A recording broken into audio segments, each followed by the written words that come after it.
Barbados, get up. Good morning Barbados, good morning to you. Good morning, morning, morning, morning. Good morning to you. Good morning Barbados, good morning. Good morning to you. Good morning Barbados, good morning. Wake up, wake up, wake up. Morning to you.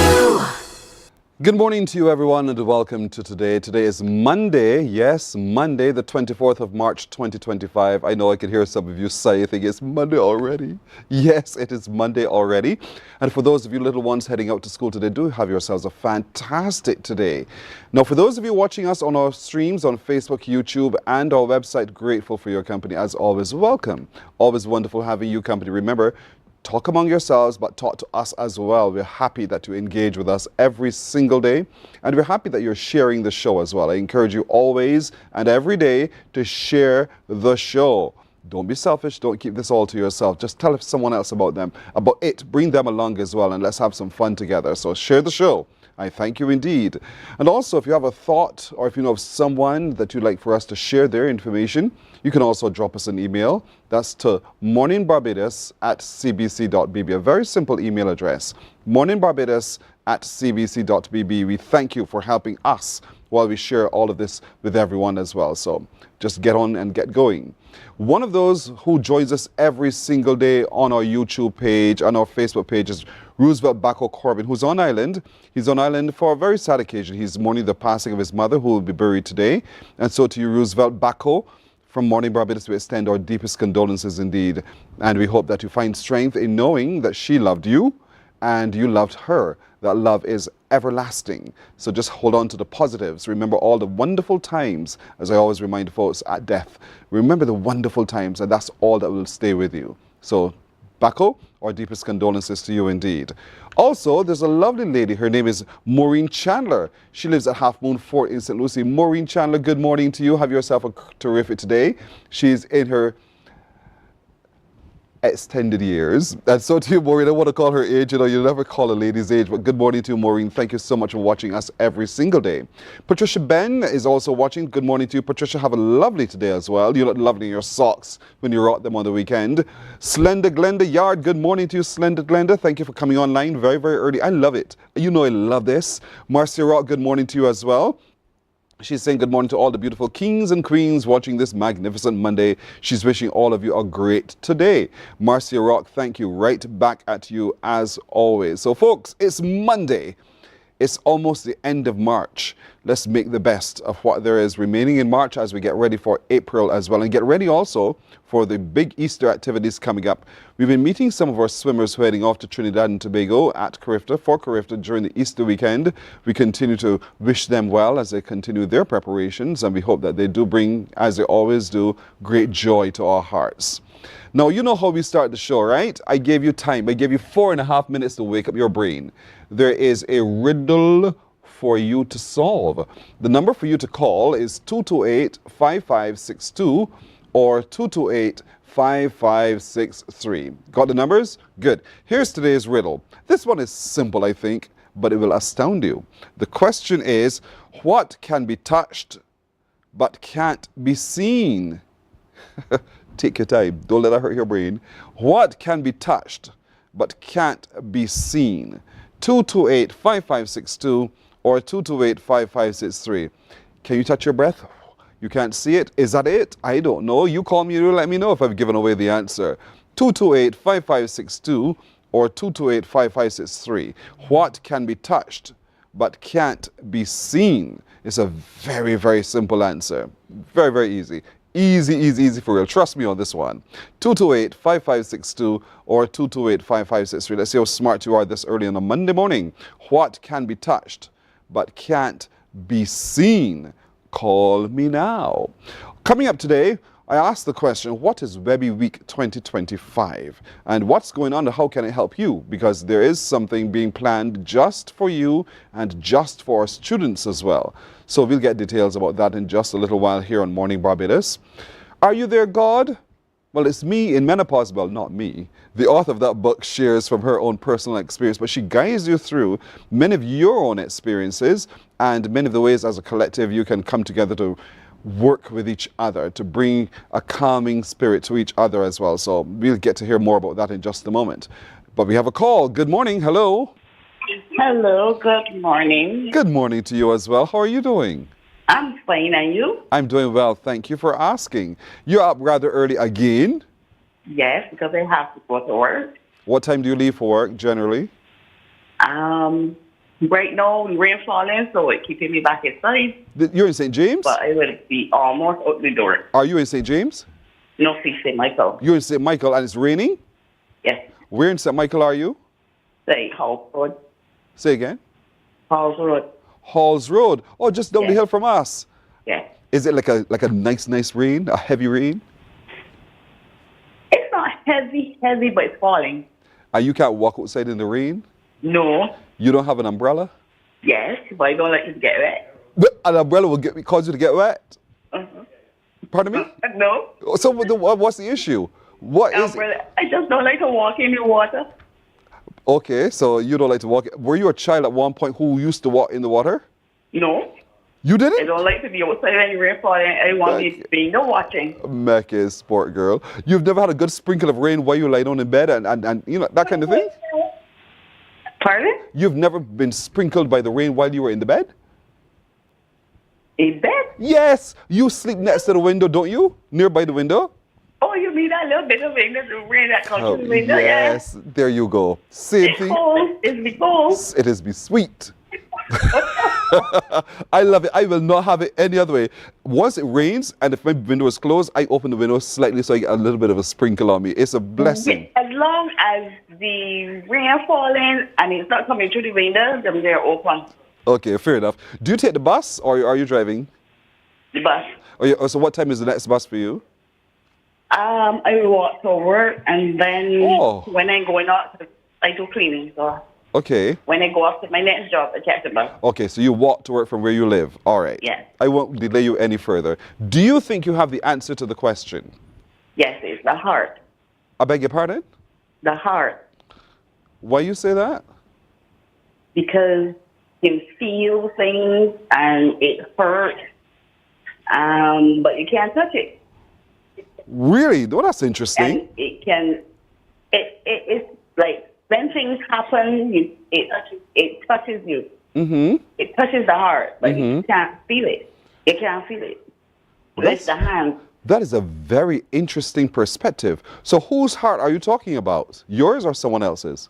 I'm listening to you. Well, anybody's heart. Or anyone's heart. So you've Maybe when you get a heartbreak. perhaps. So I don't understand how you arrived at that answer for real. Because the heart is the most that feels anything, pain, joy, whatever feelings go on through, the heart feels it. It touches you. So if I was a doctor, what do you think I would go with that answer? What can be touched but can't be seen? Do you think that would be my answer as well? He should. Oh, really? If I'm a physician and I carve and I go to fix someone's heart, you're telling me that is a correct answer? Yes, I am sure that is the answer because even if the doctor could only touch my heart if he giving me an operation, if I don't have a need for operation. Correct. But he can't touch it unless he can't touch it unless he sees it. No. Right. So he can see it and he can touch it, right? Yeah. And you're still going with the heart? I'm still going with the heart. What's your first name? What's your first name? Elizabeth. Elizabeth, you are Yes, ma'am. absolutely right. I know. What do you mean by Seriously, I'm not going to let you trick me. I don't trick?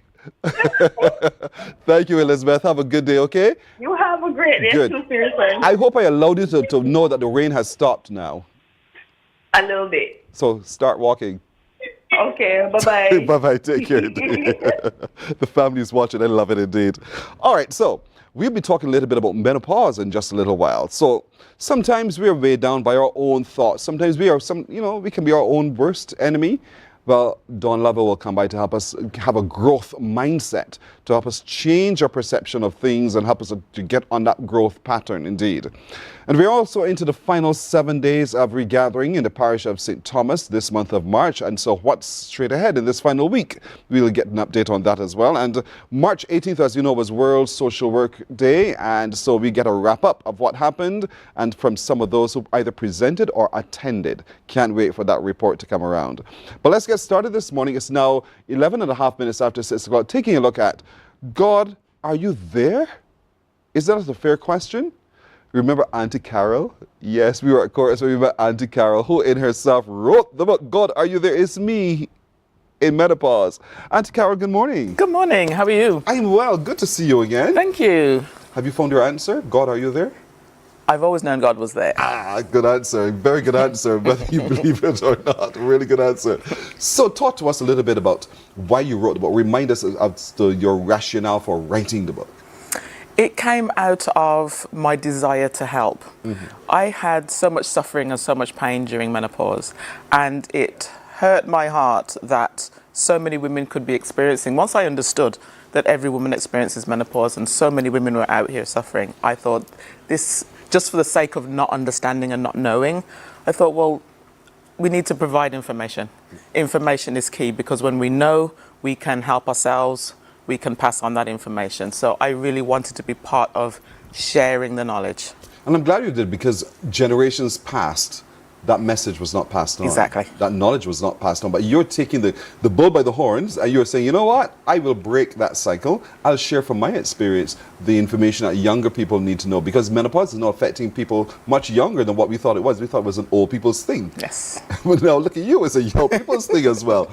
And so this story is written, I call it a story, but it's written from your own experience. Yes. But it's done in a way that makes it very easy to navigate.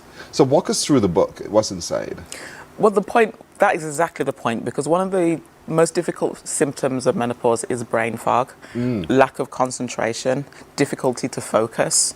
So I wanted to write a book that wasn't going to bog down the brain by trying to wade through jargon and science. I wanted to make it as simple as possible, and I also wanted to make it so that you can take it in bite-sized pieces without overwhelming yourself. Because I used to be an avid reader, and I say used to be because I can no longer read the way I used to. I can't focus like I used to on reading books. So I wanted to make it as easy as possible, so I made it into sort of questions, because I get so many questions from women, literally thousands. And so I thought, well, if I put it in question form, when a woman has a question, she can just go to the book and say, look, that's what I want to know about. Read that, understand it, start to help herself. And then at some later point, it could be something else, and she can come back again.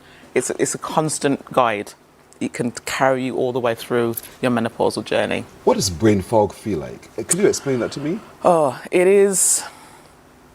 So imagine you're walking in fog. Yes. And you can't see where you're going. You're not sure about what might be around the corner. You're fearful because you're not understanding where you are. It's a lot like that.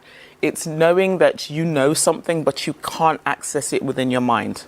And that's literally what it's like. It must be very confusing. It is. For a lot of people. I can't imagine. So let me put it this way. Because you're still living, you're doing everyday things, and you never know when that bout will hit.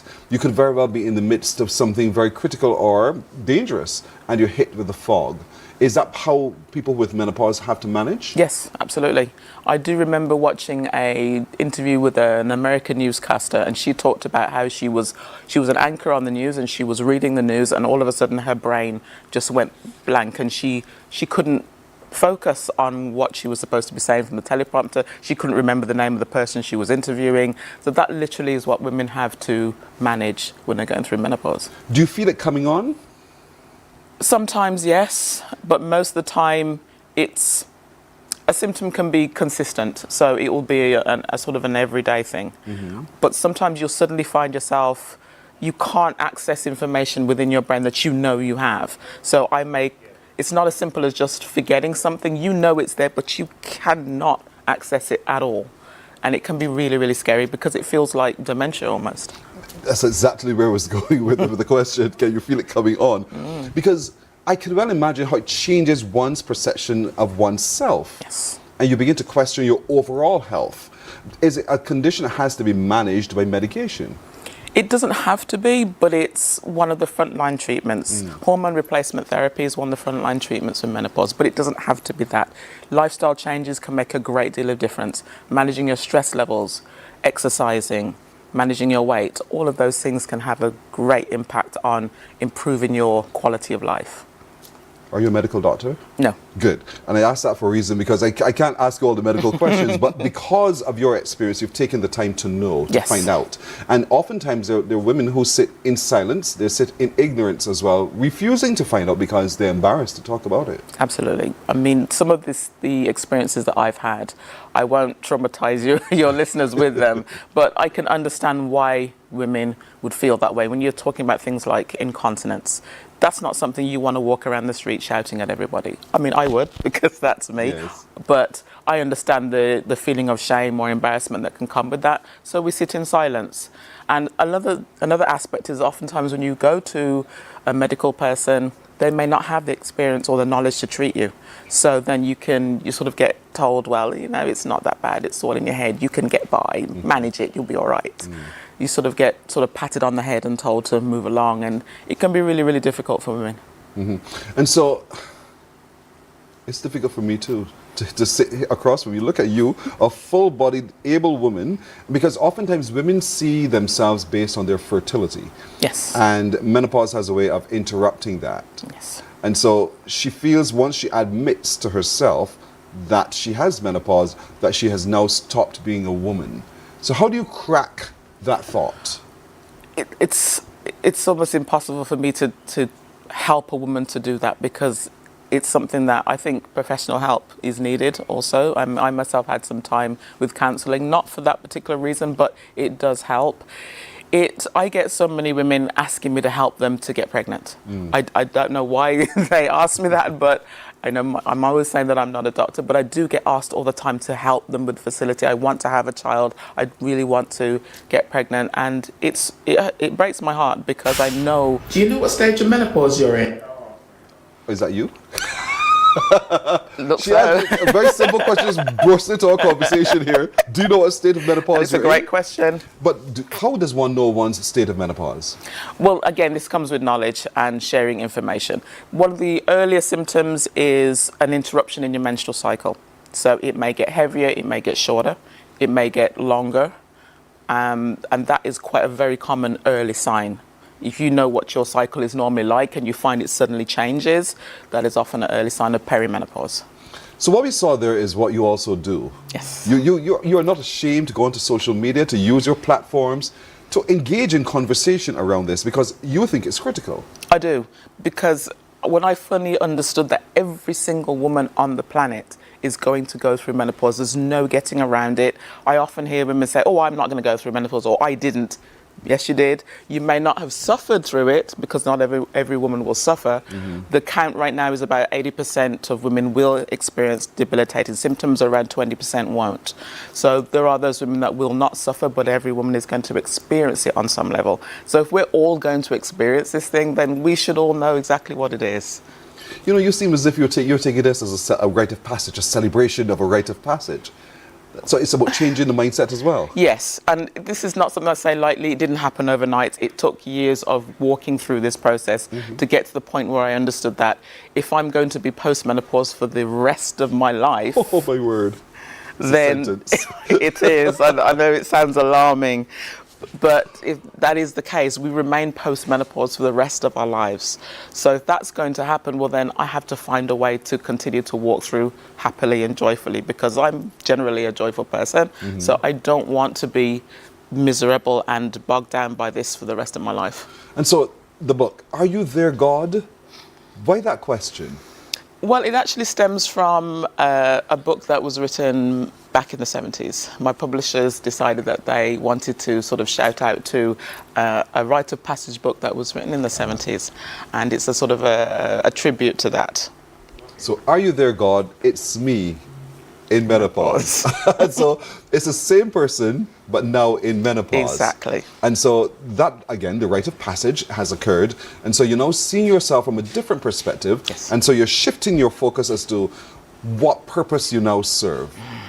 And understanding that what that purpose is and seeing the value in delivery of that particular purpose. And so the book helps women to be able to read and to understand and to share among yourselves how you can now begin to live your fullest potential. And not see this as a downer to the point where you can't do anything else. Absolutely. I mean, I love what you said about finding out who you are, because menopause changes us completely. It literally changes the composition of our bodies and our brains. So we do have to discover a new self. We can't go back to who we were. It is impossible. I fought with that for a long time, because my impression of menopause was, I'll pass through some discomfort for a few years and then I'll be back to normal. I thought so. Yes, I but honestly thought so. At some point it will stop. Exactly. And life gets back to normal, as you said, but it really does. It's lifelong thereafter. Yes. And so a question was asked of me to ask of you. Okay. How does one deal with hot flashes? Is there a way to deal with it? Well, again, the best treatment is actually hormone replacement therapy. But aside from that, lifestyle changes, I do encourage women to track their symptoms, because you may find oftentimes over time that there are things that trigger a hot flash. For me, for instance, it's alcohol. If I drink a certain amount of alcohol, it will bring on a hot flash. For some women, it's spicy food. For some women, it is the clothing that they wear, the type of materials that they're putting on their body. So I would say to get yourself a notebook, track your hot flashes. What were you doing when it happened? What had you been eating or drinking? Where were you? And these things will help you to manage the hot flashes. But when it's actually in the middle of it, you literally just have to wait it out. Inferno. It is. You have to wait it out. And can the time vary depending on who you are? Yes. For some women, it can be maybe 3 or 4 minutes, and for some, it can be seconds. Yes. Wow. And I'm watching you here on the screen as well. You were saying you do many different things, from the fan to the bag to everything. It's just mopping yourself up. And so all you can do is just wait it out. Yes, there's no stopping a hot flash. It's going to happen, and the severity your body will determine that. So you literally have to find a way to manage it. We usually encourage you to dress in layers, but in the Caribbean, we're not in layers. That's right. So try to look for breathable materials. Walk with your tools, if you like, to keep yourself cooled down, to be able to mop yourself, to be able to use a fan. That's really all you can do. I know there's a condition known as andropause. There is. Again, another question was asked of me to ask of you. Okay. Do men also get hot flashes? No. Thank you. Thank you. There you go. And so that's the answer. Now you know. You know why they're doing that? Because I like to be in biting cold. Oh. So they keep teasing me all the time. Something's wrong with you. Something's wrong with you. No, You're at that stage. And I'm saying, no, I just like to be in biting cold conditions. And so the book is written in a way, as I said, it's easy to navigate. And there are a number of chapters that you go through in the book that takes us from the beginning of the journey, literally through the journey as well. And because of the nature of the condition, and it's never ending, the book is never ending. Well, no, you could literally have this with you to the end of your life, because they will. Our symptoms tend to come in cycles. You don't get everything in one. So over years, you may experience different symptoms as time goes on, because our estrogen levels are always dropping. So because of that, you're going to experience different things over probably many years. It's an unfiltered, honest guide to midlife hormones, health, and happiness. And so it takes you through the journey bit by bit. And so as you're taking the journey, you're taking it with Carol King, Auntie Carol. And so she's asking you to take it up and look. Don't live in misery, because here now is a simple guide that helps you. She's not a medical doctor, but certainly from her experience, you can gain some information as to how you can manage your life process as you go through, and see it as something about which you ought to be proud, I think. Because if you change your mindset, then you begin to take a different approach to how you manage that mindset as well, because not everyone lives long enough to have this experience indeed. Exactly. And my book was actually written alongside Dr. Ashley Alexis, who is a doctor from the US. So she had her input to add the medical questions, to answer the medical questions that I obviously couldn't answer, and to make sure that everything was factual within the book also. Fantastic. Now, your online presence, let's talk a little bit about that now, and how you engage with people on this journey. It's so much fun. I really do love social media. I've always loved social media.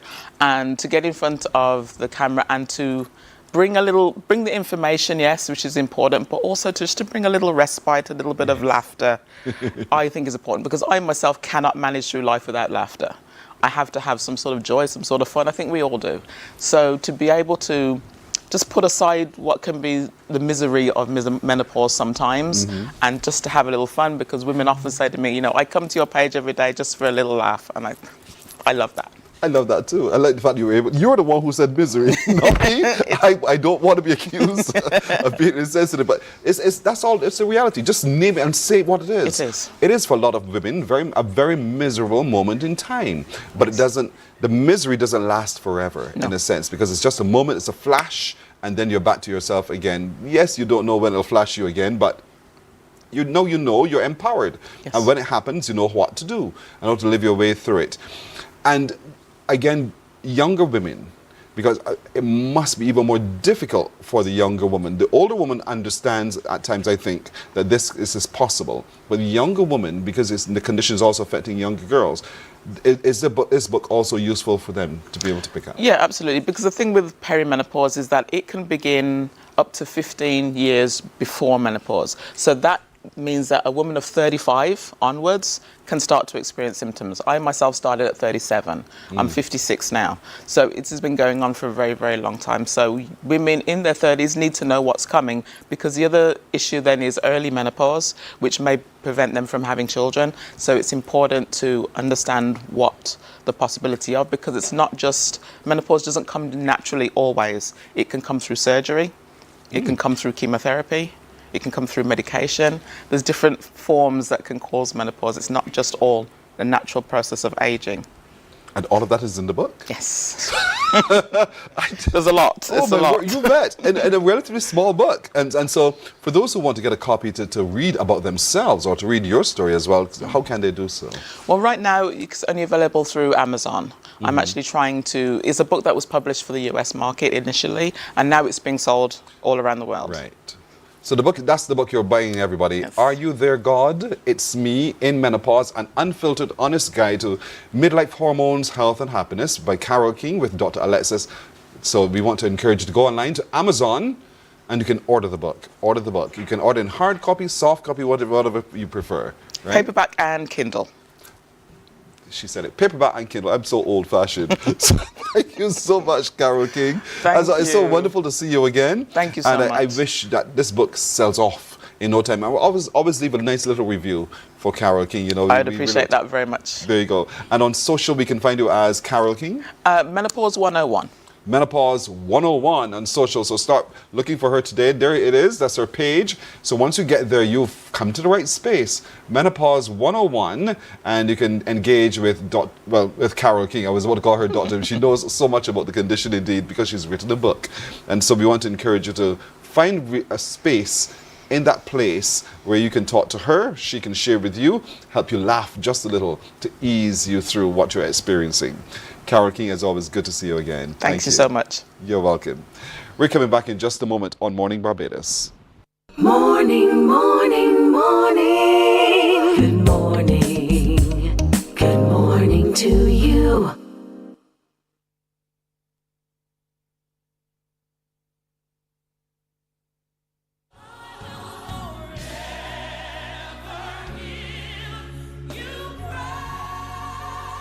An hour of inspiration, celebration, soulful praise, and uplifting messages that will refresh your soul and fill your heart with joy.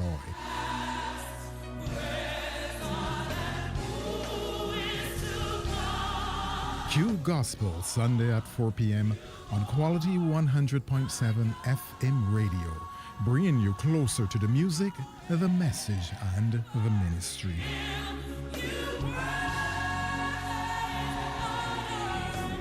It's your Sunday moment of praise and purpose, where faith meets music. Q Gospel, Sunday at 4 p.m. on Q 100.7 FM. Welcome to Nature's Discount, the ultimate health food store. At Nature's Discount, we have thousands of quality products at great prices. Hi guys, Dottie here with Nature's Discount, and today we are talking about solar ray, microbiome, probiotics, and why you should be taking them. And we have well over 3,000 amazing products to help you get healthy. For your health tips, tune in to CBC TV 8 every Monday, Tuesday, and Thursday for Nature's Discount, sponsored by Get Healthy Incorporated. Our world today is not the world God wants it to be. One of the reasons, which will surprise many, is that our planet, its governments, and its peoples are all living under the weight of Satan's rule. From the beginning of mankind's existence to today, human history is the written record of what it means to live under the rule of the devil. Yet that rule is coming to an end, and what a difference that will make. Every Sunday at 9 a.m. on CBC TV 8, tune in for Tomorrow's World, sponsored by the Living Church of God.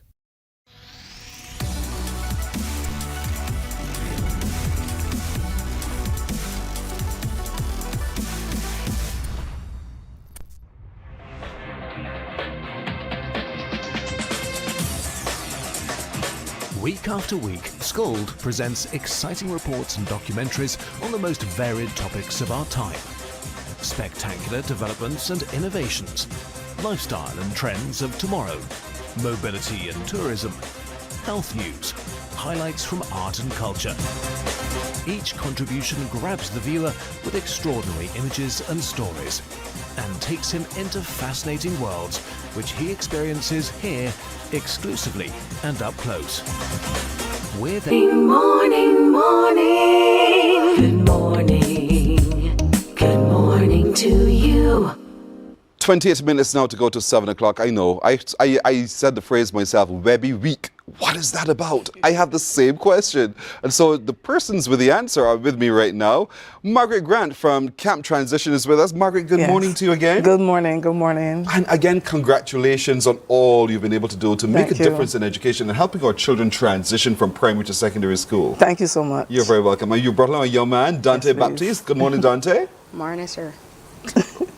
I'm feeling very old, I'm sure now, but thank you so much for being so respectful. Thank you, Dante, for coming through as well. And Dante is going to be talking to us a little bit about his experience as well as transition from primary to secondary school in just a moment. But Margaret, let's talk a little bit about this, the Webby Week, and what we can expect this time around. Okay, Webby Week, this is the third year that we've been having it. And during this week from today until next Monday, we're going to be having a series of webinars. And they're all geared towards helping persons as they get into the exam scene. Yes. And we know that it can affect different people in different ways, and we want everybody to be ready. Right. Okay? So we're looking at how to have effective revision strategies. We know that sometimes some children don't know what to revise, how to divide up their time properly, how to balance time even. And we want to bring some kind of content to that, practical suggestions as well. And then we have mindful eating. How can you really help your brain so that you are prepared before and during the exams? Because we know that there's some foods that we should be eating that are brain specific. And therefore, we want our children to be able to focus. We want to be able to remember. We want them to be able to concentrate. And there's some foods, I mean, they should have been eating these all along, but even if they start now, it would not be a bad thing. Then we also have, just excuse me a bit, if you don't mind, practical ways to reduce exam stress and anxiety. And in this one, we're going to be doing some simple breathing and relaxation activities. These are activities or exercises that they can do while they're at home, while they're in school, even in the exam room itself. Yeah.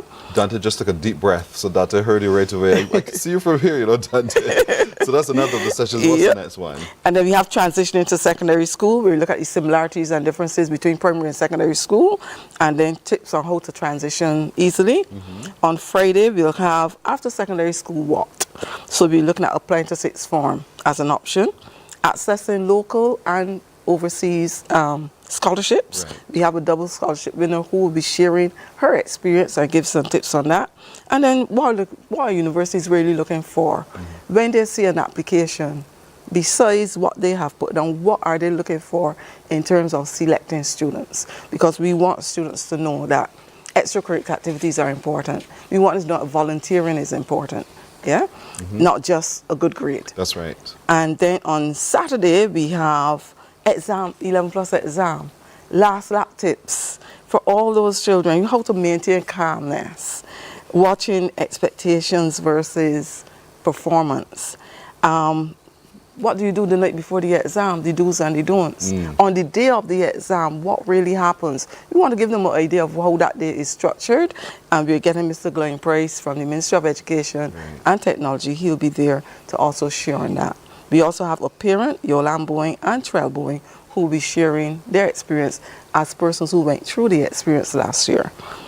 And then on Sunday, March the 30th, Janice Gem will be looking at parenting a child with ADHD. What are the challenges? What are the strategies? How are you really coping with that? We want to offer some support there. And the final one will be on Monday the 31st. We're looking at some more options beyond secondary school. And this is where UWI, SJPI, Barbados Youth Advanced Score, the Barbados Vocational Training Board, and UKES, United Kingdom Education Services in the Caribbean, they'll be all there to share with students and parents the opportunities that prevail after secondary school. So this whole week of webinars are for who? The students or the students, both? Parents, educators, anybody who is involved. Class 4 to year 4 at university. Yeah, because I was just noticing that it's not just dealing with the transition from primary to secondary school, but transitions throughout one's educational journey as well. And so it's online. All the sessions are online. 6:30 every evening. Online or what? On Zoom? On Zoom. And do I have to register? Not really. So how do I find you on Zoom? Smooth Transitions BB on IG, or they can email me at camptransition@gmail.com. Or they can WhatsApp me, call me at 250-1960. It's all on your screen, folks. So Yes. quick. Write down the meeting ID and passcode for Zoom each evening beginning at 6:30 starting today.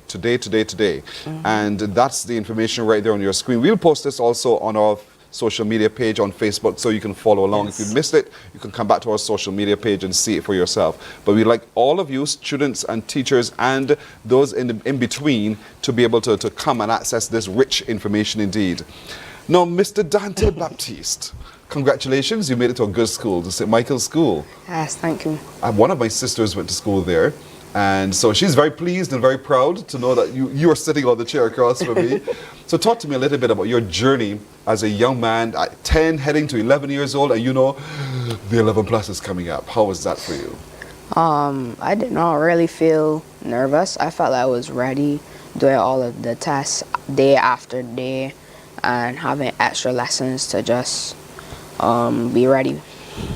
And so that was you all through your school life, being calm and cool and prepared for exams? Yeah. Did you do anything extra knowing that it was 11 plus this time around? I did football practice. I also did piano lessons, swimming and tennis. And that was to help you calm down? Yes. You weren't scared? No. And so there you were writing with pencils in a primary school. Now to transition to secondary school, you're writing with a pen. How was that transition for you? It wasn't really all of that because I already used to write a bit with pens in primary school, so it was pretty good. Leaving your primary school friends now to make new friends, what was that transition like? It was pretty hard because some of my friends that came, they went in different classes, so we would not speak as much. So it was kind of hard to make new friends, but I surpassed that. And so you made new friends? Yes. And you're in first form, is it? Yes. And you're enjoying school so far? Yeah. No. We got an old thing, that no more Latin, no more French, that kind of thing. Are you learning foreign languages as well? Yes. Which one? Spanish and French. Spanish and French. Which is your favorite? Spanish. I'm French. So you and I can't talk at all in foreign languages this morning. And so now that you are settled into secondary school, what's your next target for yourself? What's your next goal? My next goal really is to become a mechanical engineer. What do you think you need to do so? I think I would need to do subjects like physics, technical drawing, mechanical, chemistry maybe. Have you had those discussions with your parents or your guidance Yeah, counselor? I already had those discussions with my parents. And what did they say? They said that they thought it was good for me. They thought it was good for you. What about your guidance counselor? I haven't talked to my guidance counselor yet.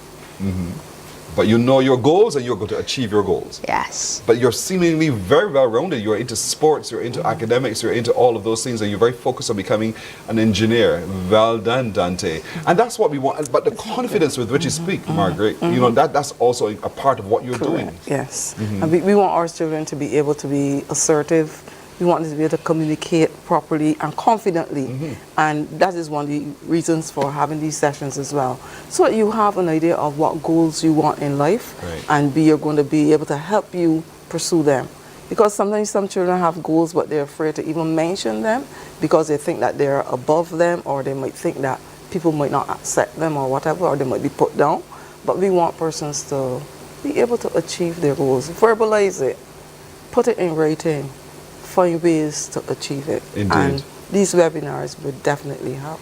Oftentimes parents want their dreams to be lived through their child. And so I want to talk to the parent today who seeks to impose upon the child without acknowledging that the child's capacity just isn't there. Right. Sometimes what might happen though is that the child might present a lot of resistance. Or they might go along with what the parent is saying just for peace sake. But I would like to suggest to parents that children have potential. Sometimes that potential is not unraveled early. And it boils down, a career boils down to your interests and your strengths, especially your interests. So if a child it's important for parents to really understand their child. What does my child really like? And if it is something that is unconventional or non-traditional, instead of dissing it, let's research it together. Let's see where the opportunities are. Let's see how we can get there. What do we need to get there? And even if that child is the first person in Barbados to be in that particular area, fine. So rather than diss the whole idea, let's talk. And in some of these webinars, we'll be looking at that. How do we get to the next step? And this is where career assessments come in handy. And when you do a career assessment, you actually get to see how your personality relate to your career choice and even the environment within that career.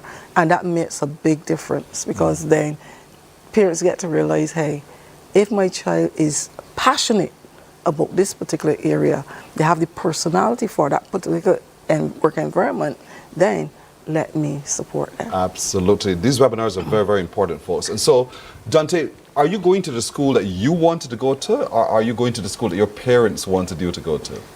I didn't really have a choice. I didn't really have a choice in secondary schools, but because my sister was already going there, I just decided to go. So you saw what your sister's experience was at the St. Michael's School, and you thought, not a bad school, right?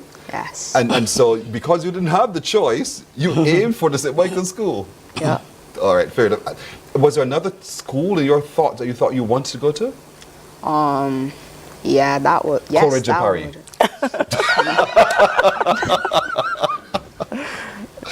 Yes, you were telling me. I was thinking about Queen's College. Okay, not bad. I don't blame you for that. Next time, Coleridge and Parry, if you ever have another time. But this is what it's about. Allow the children, allow them to self-actualize. Exactly. Because in doing so, they're happiest. Correct. And you can see they flourish. And while they may not flourish at 11, they will surprise you at 13, 14. Correct. And then they become their true selves. But these webinars would allow parents, while they're engaging with the facilitators in the webinars, to be able to ask questions, to understand, and your webinar, your deliverers will be able to help them manage the process, right? Yes. So again, today, Monday, we're looking at effective revision strategies, how to study smart, not hard. And I was sharing with Margaret a little bit before we started. So what I've noticed with one of my godchildren, he's very smart. He's very much like Dante, as a matter of fact. The blend of sports and other activities while studying. Right. That's today at 6:30. Tomorrow, Tuesday, mindful eating, how to enhance your brain, give support before and during exams. And I remember while I was getting ready for the common entrance, we had to eat lots of protein, that kind of thing, and drink certain kinds of things just to make sure the brain is ready and right. My grandmother insisted. And so that's important as well, how we feed the body, how we feed the brain. And we can start that process even now, but that will be discussed tomorrow, Tuesday online. Wednesday, looking at practical ways to reduce exam stress and anxiety. And so Dante said he played a lot of football, he played a lot of sports, he went outside and played so that he didn't have to feel the pressure of knowing the date is approaching. Well done, Dante. Then on Thursday, we're looking at transitioning to secondary school. How do we do that? When we give up the pencil to take up the pen, how do we change our friends? Because some of them are not necessarily coming with us. Moving from a relatively small school into a larger compound as well. That can be daunting for a lot of people. And so all of those things, whether you have to take the bus or the car to walk, whatever, those changes are very, very frightening for some 11-year-olds. So we want you to pay attention to that on Thursday. Friday, after secondary school, what? You have to give thought to it. Where does a child go? Is it UWI, or is it to community college? Is it to where? We want to talk about that and share some options and possibilities. Saturday, there's a session as well. Saturday, we're looking at exam last lap tips, because the 11 plus is just a matter of weeks away now. And so some of the things that we want to get ready there, right? Okay, fine. And then Sunday, parenting a child who has ADHD. Challenges and strategies, understanding that ADHD is not a disease. And so that's also vital. And then it ends next week, Monday, with the Beyond Secondary School options to consider. All online. We just shared with you all of the information. So transition is the password. The meeting ID we shared with you just now. So get on Zoom, folks, ladies and gentlemen. And Margaret, I thank you. I thank you as well. Can't transition indeed. And Dante, call to the party for your first child, okay? Maybe.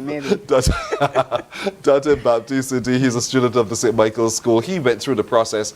He's now lived to tell the tale, and he wants to encourage all of his other friends who are following on to be able to learn from his example indeed. Thank you both. Thank you so much. You're very welcome. We're coming back in just a moment. Morning, morning, morning. Good morning. Good morning to you.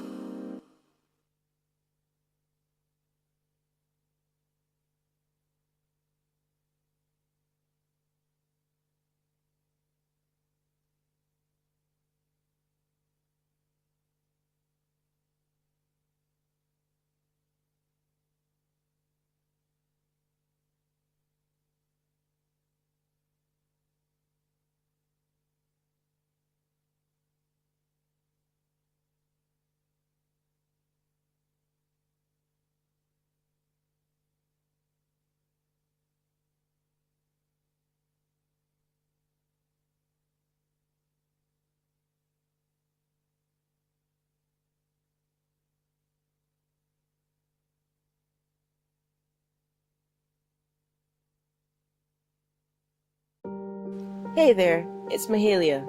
I want to share something that might be really helpful. If you're feeling anxious, overwhelmed, depressed, or lonely and have no one to talk to, call Lifeline Barbados. We all face struggles at times in our lives. You're not alone. There's no need to feel ashamed or embarrassed. It's okay to reach out for support. Lifeline Barbados is completely confidential. No one else will know you called. They're there to offer a caring ear and guidance without judgment. And fellas, I want you to know asking for help is a true sign of strength. It takes real courage to reach out. You can also call Lifeline Barbados if you're worried about loved ones who are struggling and you need advice on how to support them. There's a saying, a problem shared is a problem halved, but not everyone has someone they can confide in. That's why Lifeline Barbados exists, to be there for you or someone you care about during tough times. Save this number. Lifeline Barbados is just a call away. Remember. Morning, morning, morning. Good morning. Good morning to you. Right, 10.5 minutes now to go to the hour of 7 o'clock as we turn our attention to having that growth mindset. Sometimes, we are our worst enemy.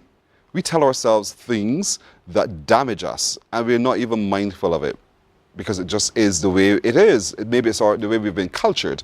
Dawn Lovell knows how to get us into a path of having a growth mindset. Dawn, good morning. Good morning, Pearson. Good to see you again. Good to be here. I talked about you last week and I didn't see you.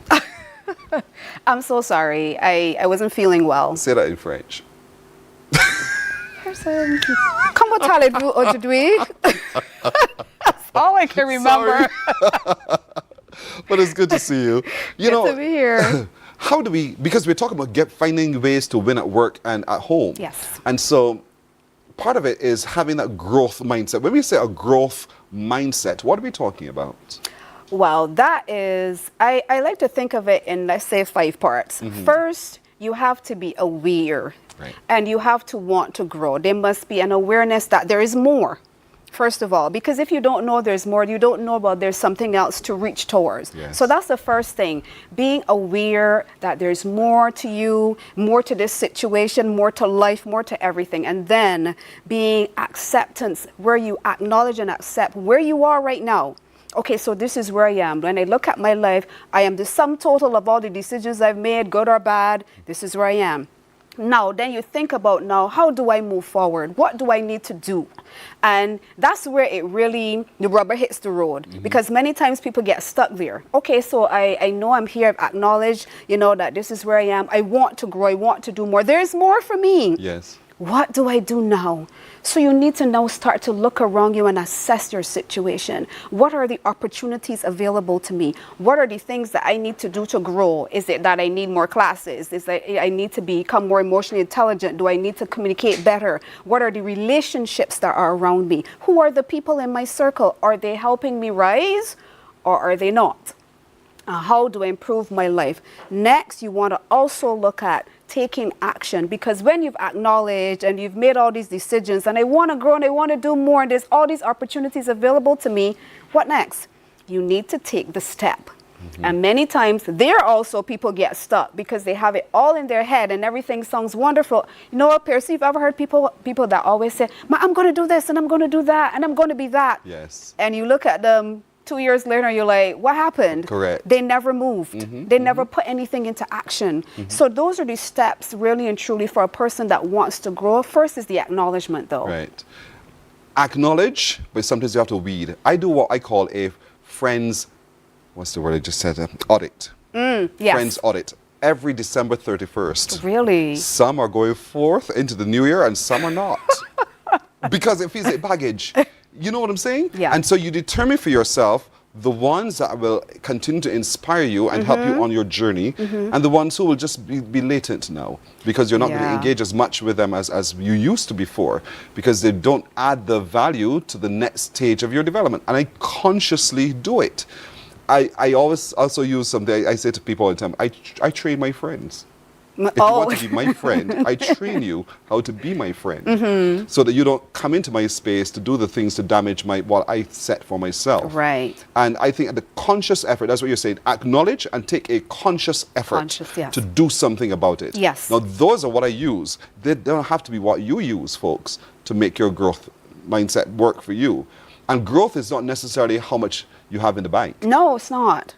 Not at all. Start with yourself. Yeah, that's one-dimensional. You know, you said something really great. That word audit is a really good word. People just think about it in terms of accounting, but you need to audit your life in general, your relationships. And you said something so very pivotal. Your relationships, your friends, sometimes we think relationships are supposed to be forever. And people come into your life, they used to say for a season, a reason, or a lifetime. And that's very true.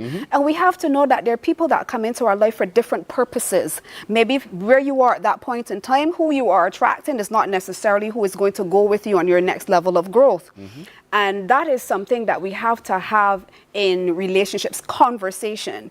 Because, sometimes, as you said, we're like, oh, well, I'm dropping off this person. They're toxic, But there is an understanding that different people are at different levels. Correct.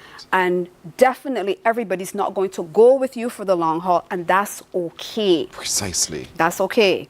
That is the conversation many of us don't have in relationships, and that's why we end up with these relationships that, they end up in, I'm not talking to you anymore, oh, she don't deal with me anymore. And I'm like, no, don't understand that maybe right now in this part of her journey, you may not be a necessity, or maybe, I won't say good for her, but you might diverge in paths. There's nothing wrong with that. That's why making new relations is so very wonderful. You have to know that this person is not necessarily going to be with you forever, and go out there and make new relationships. You know, meet new people, go into new space. That's another thing about a growth mindset. You have to want to change.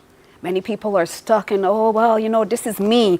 No, open up yourself to the opportunities of life. Right. Open up yourself to the relationships. Go somewhere, sitting in a coffee shop by yourself and say hi to somebody. Or be like, hi, Pearson, how are you? You know, and you don't know what that will develop into. Yeah. Be intentional. Be intentional in it. Yep. In other words, it takes some work. And so you can't sit and hope that it just happens like that. It takes a little bit of work and a little reformation of you so that you can actually move forward. Until you press the gas, the car goes nowhere. Yes. And that's the whole point. So just remember where you have to trod and get on it. And the journey starts for you. And so that's going to be very, very critical going forward as well. But knowing the path that you want to travel, I think. Because sometimes you meet roadblocks on this path to growth, and you then feel as though, I think I did the wrong thing. Let me reverse and go back the road I know. And sometimes that's not what it is. No, the thing is, I always say this, person, do you know you would go into a company and you will sit and they will plan a strategy for the next 5, 10, 15, 20, 50 years. We don't do that with our lives. We don't sit down and say, okay, where do I want to be in 2 years, the next year, 9 months, 5 years, 10 years, 20 years. So we usually don't sit and spend the time to chart the path for our own lives. And that's important. Now, when you do that and you create what we call a vision, which is very, very important. We'll probably go into that at another time. But a vision is having a mental picture of an expected and a future that you want to accomplish. Many people are like they're on a ship and they have no direction. So they end up someplace and they're like, how did I get here? Because you didn't have a plan. You didn't sit down and say, this is how I want to chart my life. And when you do that, what happens is you begin to give yourself direction. You start to know then what are the right decisions, who are the people, where are the places I need to be, because this is the trajectory of where I want to go. So if you don't spend time, personally, I always tell people, spend time with yourself. Spend time looking at your life, auditing your life. What do you want? What were you created to be? And then after that, then sit then and say, you know what? These are my goals. This is where I like to be at that particular time. These are the things I love. Something as simple as what do you like? What kind of people? You know, I had a period in my life, Pearson, where I felt very alone because I felt like I had nobody that understood me. And then I started to say, you know, who are my people? You know, we call it our tribe.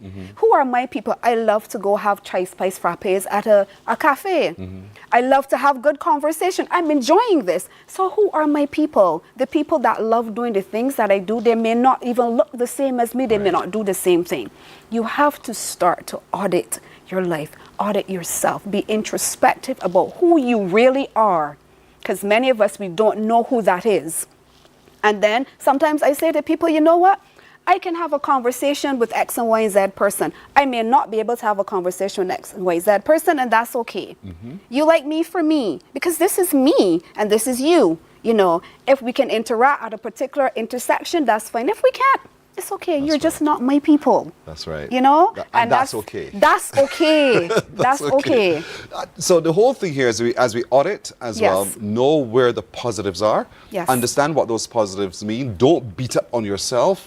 Because from time to time, you will have that stumbling block. Do not beat up on yourself. It's okay. That's a learning experience, as a matter of fact. You fall forward, as the Americans would like to tell you. Yeah. And so, you know, that's part of the growth as well. Growth is not always easy. It's not always sometimes the happiest moment. There's a little bit of pain, but it's a tremendous amount of pleasure when you actually reach what it is that you're seeking to reach. And in doing so, do not isolate yourself from others. That's why I heard you to say just now as well. No, do not. But, you know, I want to go back to something you said, Pearson. We always think growth has to be this really exciting journey. It's always happy and joyful. No. How does a plant grow? How does a seed come out of the ground? It has to break through all of that. It is hidden under. Your pain and all that's part of your process. That's why it's called growth. It's a process. When you go through, you learn the lessons of the mistakes that you made, and then you grow through those. So it's a wonderful journey if you just allow yourself to live life. Breathe. Be. Breathe. Breathe. Breathe. Yes. So, Dawn, we got to come back on this because we have to look at the vision. Okay. We're talking about how do we create and craft that vision that gives us the impetus to go forward as well as we grow, as we go and we grow. Indeed. And so this is, whilst we're talking about it as an individual, it can be done as the collective as well. The family together can decide this is how we want to grow as a group, a church group, an organization, whatever. But we are taking you on this journey with us and Dawn Lovell. So Dawn, thank you again. Time is always so short. It's always my pleasure. Oh my word, I would have thought that 10 minutes just went so quickly. But we're coming back on more, And we just got started. And we only just got started. Dawn Lovell indeed. We're taking a break here. We're coming back in a moment.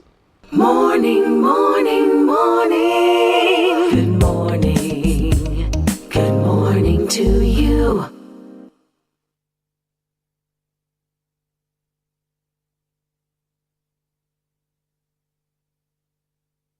Welcome to St. Thomas.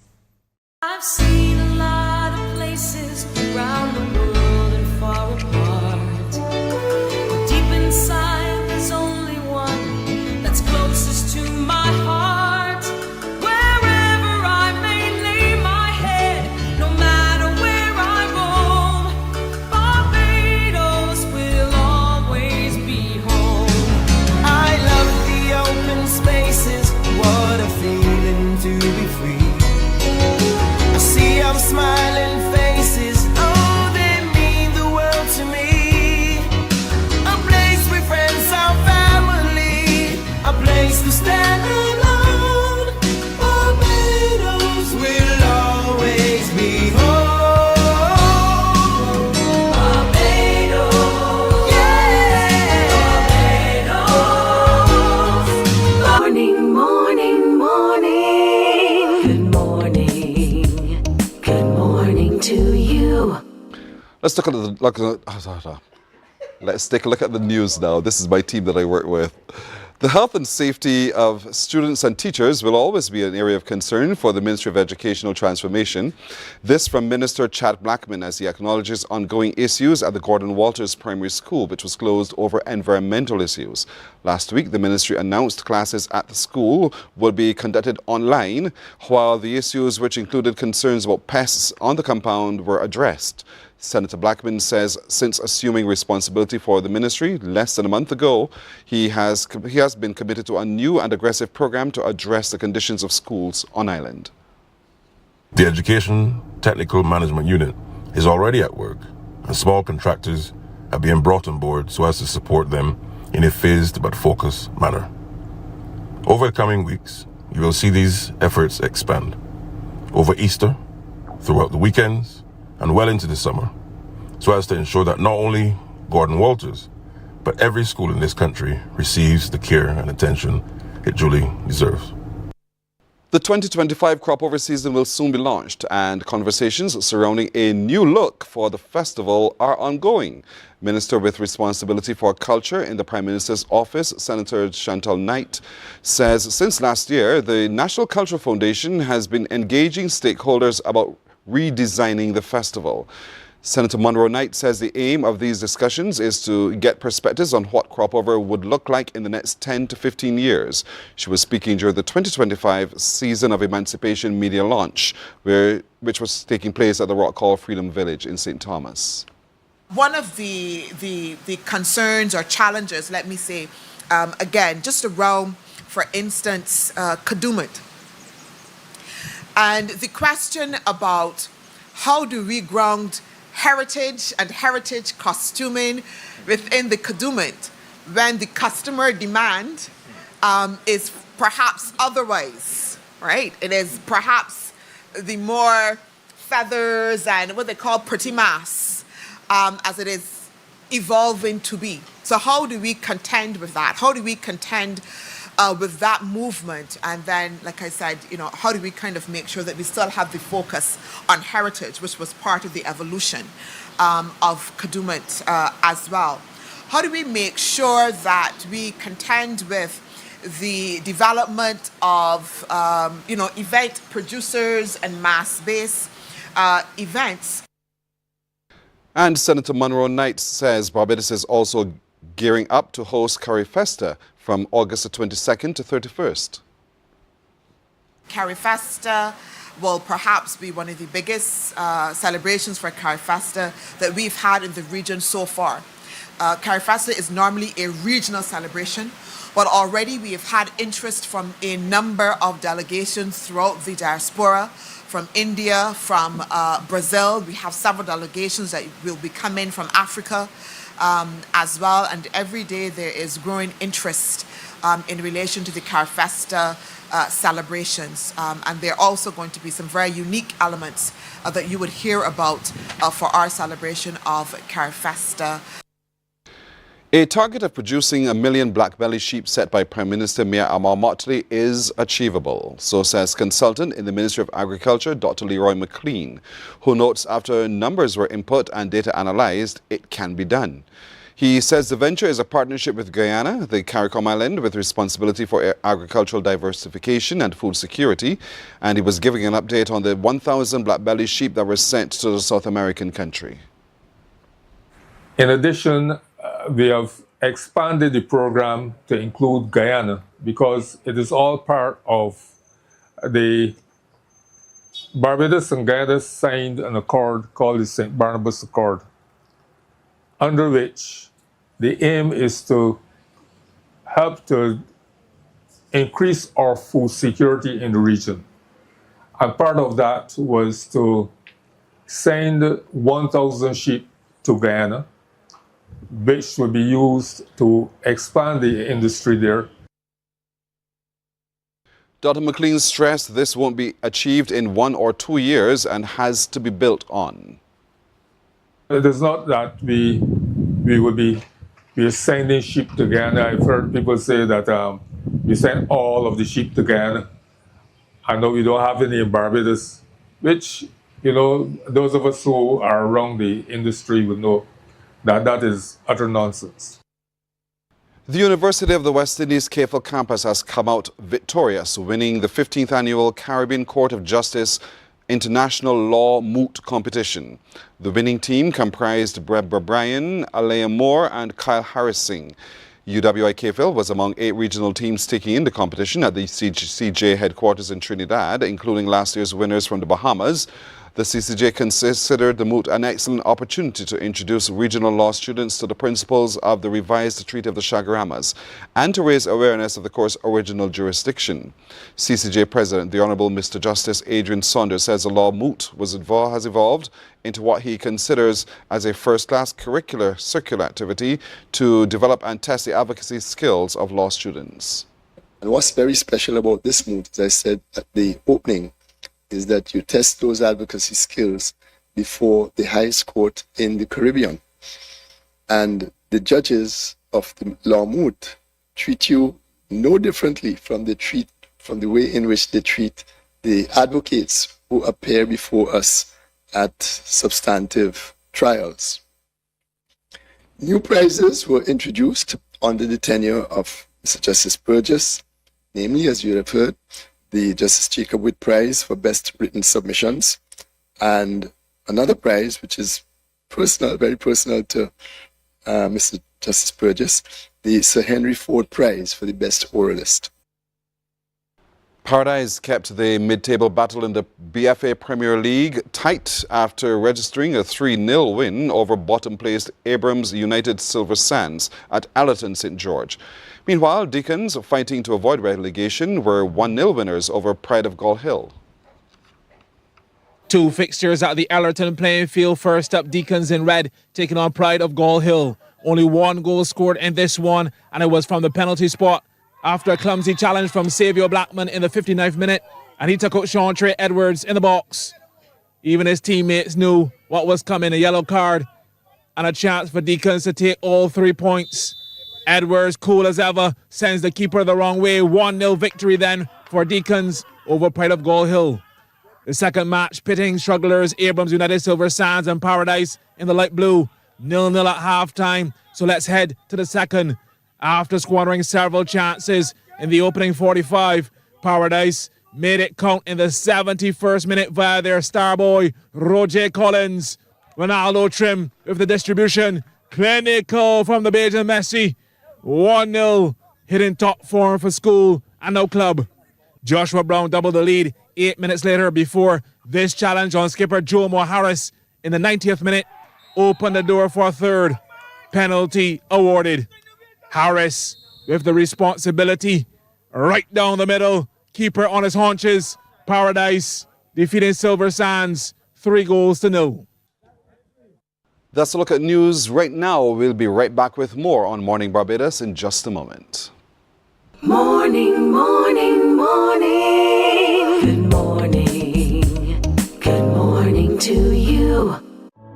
Jesus Christ loves you, and greater love hath no man. Because of his love, he opens the way. He opens eyes, ears, and minds. Open your heart and experience General Conference of the Church of Jesus Christ of Latter-day Saints and feel his love. Greater love.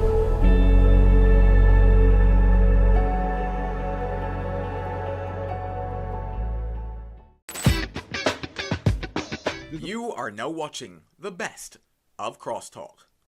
And I asked my father, Daddy, what kind of parent you think I'll be?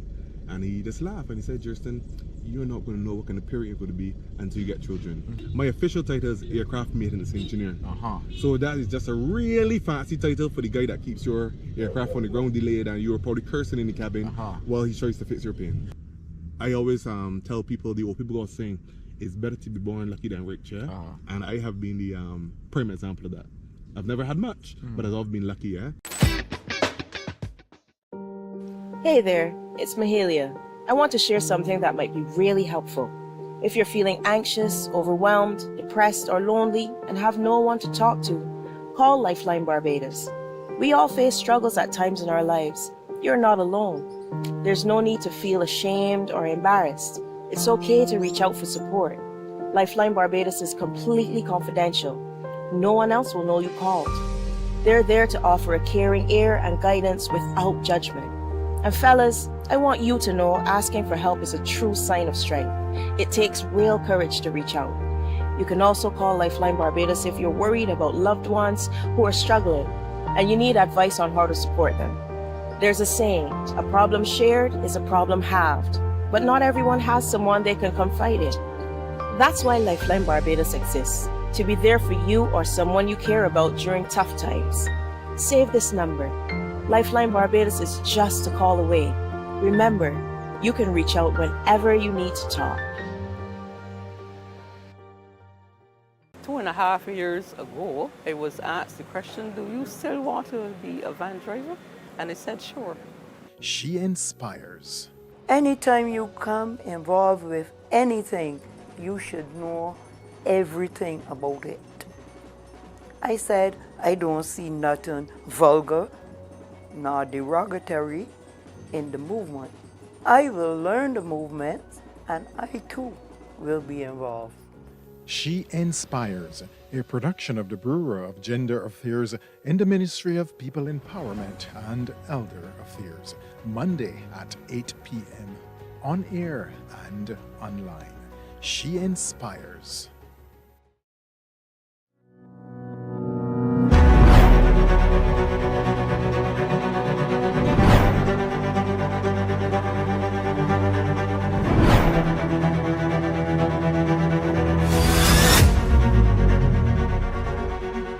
Morning, morning. Good morning. Good morning to you.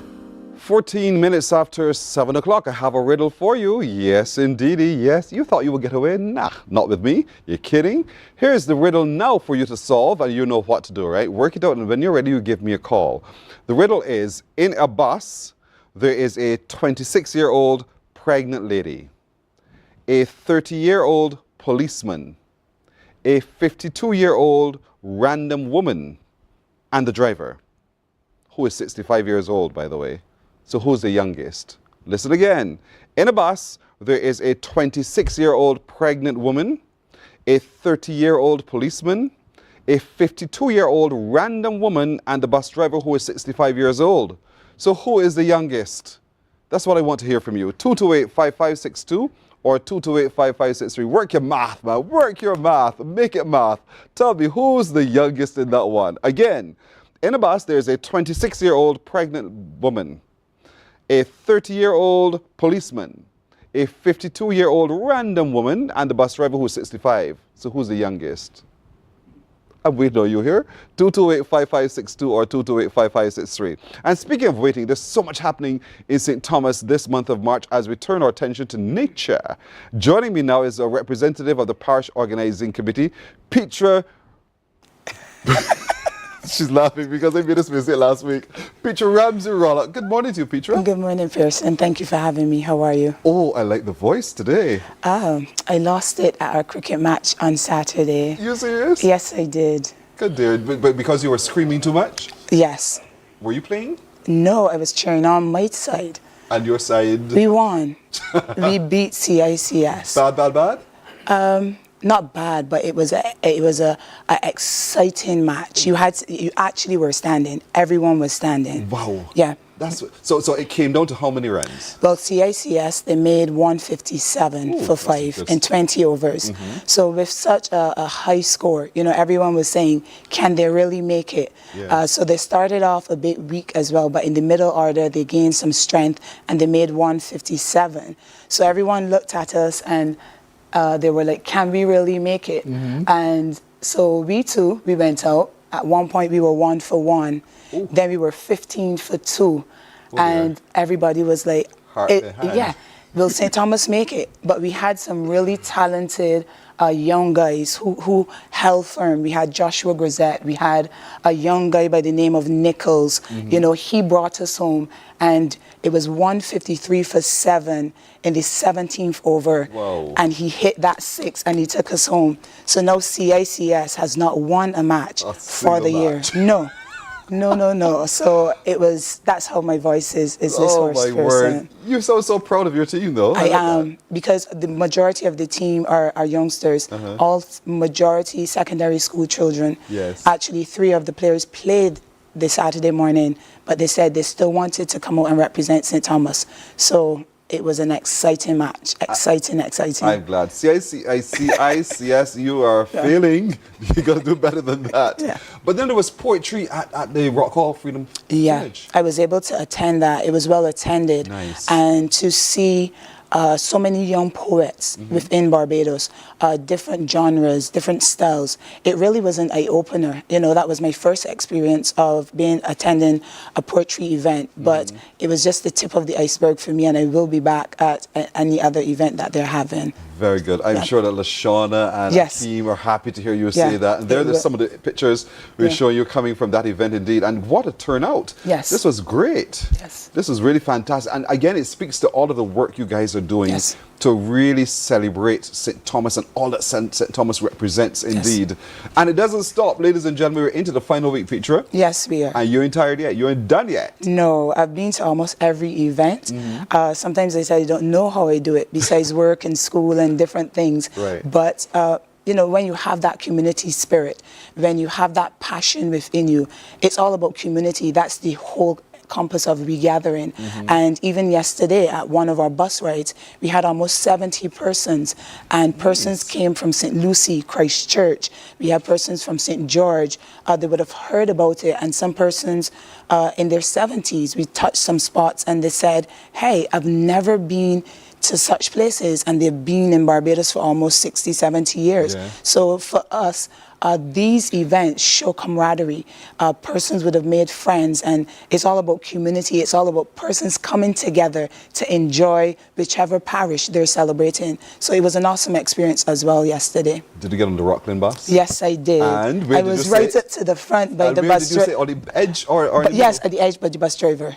I sat there. And was it an awesome experience? It was an awesome experience. See what I told you? And as you know, rain always falls in St. Thomas. The rain came, you know, we didn't let down. No, we didn't on our side, but it was an awesome experience. It really was. Yeah. So now you see how I grew up. Yeah. and how other people grew up as well on the Rockland bus. And that was such a lovely experience. It It's was beyond measure. And then going through nature, you know, we touched some really key points in St. Thomas. We would have went to St. Thomas Parish Church. We would have gone through by the Freedom Village. We went through Highland.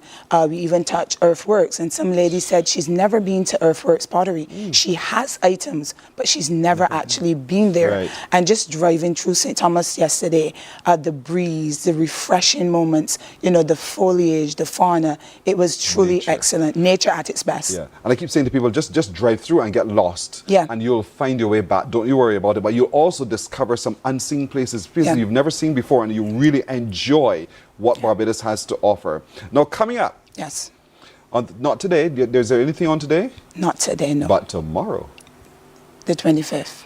Yes. For the 25th, we have at the Thirsty Lizard, there's karaoke and lime. So we're encouraging persons, you know, after work, you come out, you can carry your own key. I probably can't carry my own key, not with this voice, but we're encouraging you to join us at Thirsty Lizard, you know, come out lime, meet a friend. It's all about community spirit.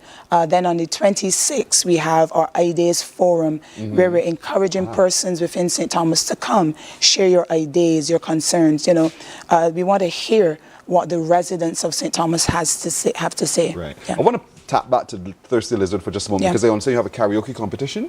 At the Thirsty Lizard, yeah. Right. So could you bring the graphic again for me, please? I want people to clue in on this one, because there's going to be a karaoke competition at Bridgefield. Yeah. In St. Thomas at the Thirsty Lizard tomorrow. You get a chance to win $1,000 in cash and prizes, and other prizes, of course. Yeah. And this is really good. So tomorrow night, from 8 o'clock until midnight, to the change of the day, is where we will all be tomorrow at the Bridgefield, at the Thirsty Lizard, starting at 8 o'clock. Get a chance to win in the karaoke indeed. So good, we got that covered. Yes. And then you said on 26th, there's the Ideas Forum. Yes. And where is the Ideas Forum to be That's held? at Rock Hall. We're going back to the monument, you know, and that monument is significant. Rock Hall in itself is significant to the parish of St. Thomas. So what other place to have an Ideas Forum? Yeah, birthed from the space of freedom, emancipation indeed. And I know then we're going to be going into the heart of Barbados. We'll talk a lot about that as well on the 29th. We have a shop line in between there. Yeah? Another shop line, the 28th. This is another community bar. It's called Pundy Off Bar at Charles St. Thomas. So there too will be having a karaoke and lime session. So they want the persons in St. Thomas, come out, use your vocal cords and have some fun as well. It's a Friday evening. Yes. So after work you can come to Pundy Off Bar as well. That's on the main road? No, you have to actually come off the main road, and I believe they'll have some signage, but as soon as you come off the main road, you make that left, and the Pundy Off Bar is within the neighborhood there. Good. Ask someone. It's hard to get lost indeed. And then on the 29th, we're having a lot of activities. Yeah, a lot of things are happening on the 29th.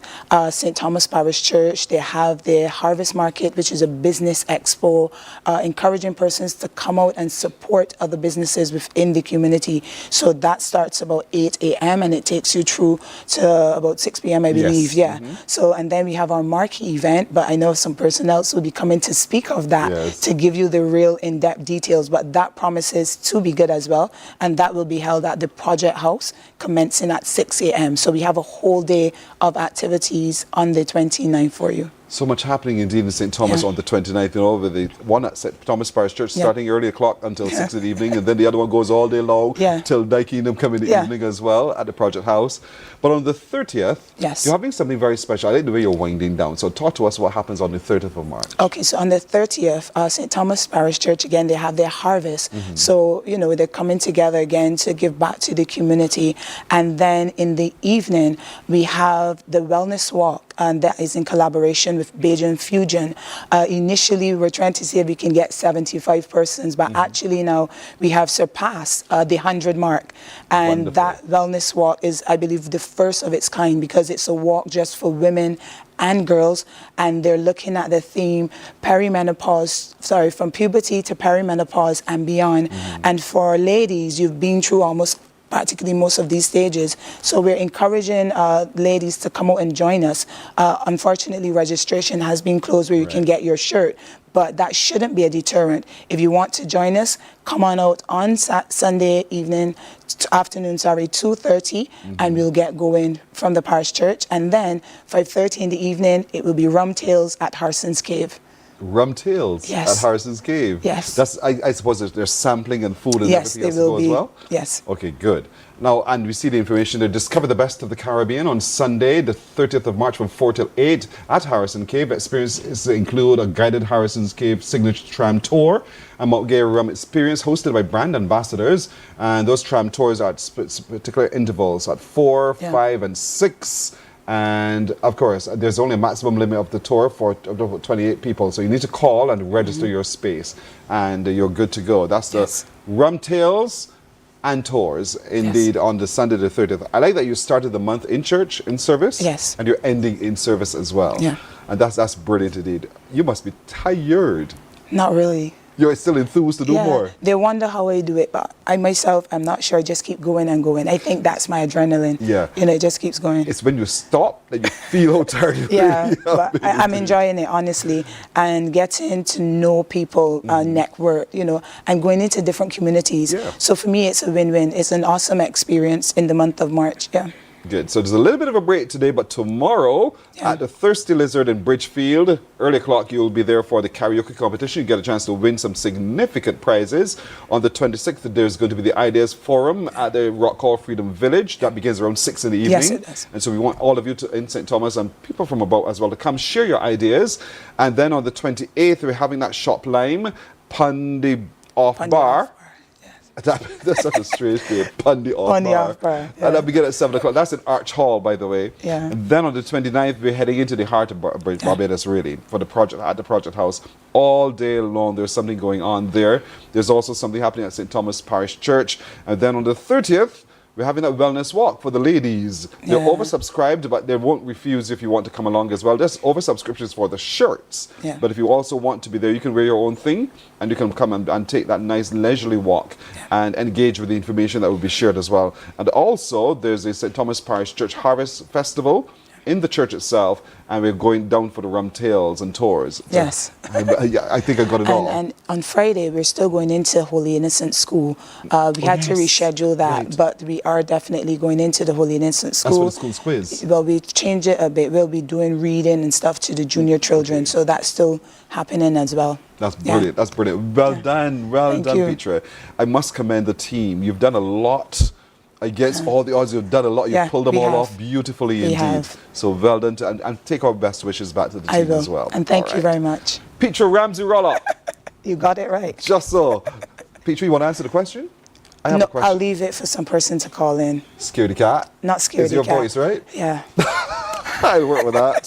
Thank you, Petra. Indeed. All the best to the team. All the best. You're welcome. We're coming back in a moment. Morning, morning, morning. Good morning. Good morning to you.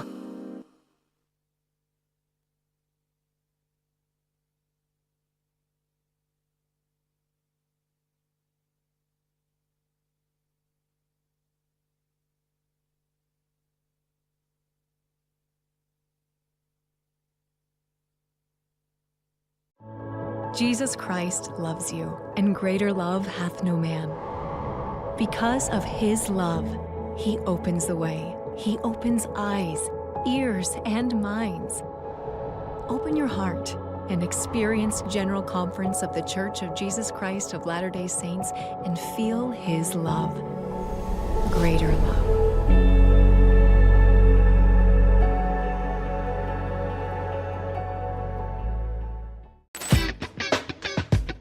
You are now watching the best of Crosstalk.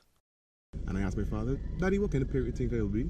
And he just laughed and he said, Justin, you're not going to know what kind of parent you're going to be until you get children. My official title is aircraft maintenance engineer. So that is just a really fancy title for the guy that keeps your aircraft on the ground delayed and you're probably cursing in the cabin while he tries to fix your plane. I always tell people, the old people are saying, it's better to be born lucky than rich, yeah? And I have been the prime example of that. I've never had much, but I've always been lucky, yeah? Hey there, it's Mahalia. I want to share something that might be really helpful. If you're feeling anxious, overwhelmed, depressed, or lonely and have no one to talk to, call Lifeline Barbados. We all face struggles at times in our lives. You're not alone. There's no need to feel ashamed or embarrassed. It's okay to reach out for support. Lifeline Barbados is completely confidential. No one else will know you called. They're there to offer a caring ear and guidance without judgment. And fellas, I want you to know asking for help is a true sign of strength. It takes real courage to reach out. You can also call Lifeline Barbados if you're worried about loved ones who are struggling and you need advice on how to support them. There's a saying, a problem shared is a problem halved, but not everyone has someone they can confide in. That's why Lifeline Barbados exists, to be there for you or someone you care about during tough times. Save this number. Lifeline Barbados is just a call away.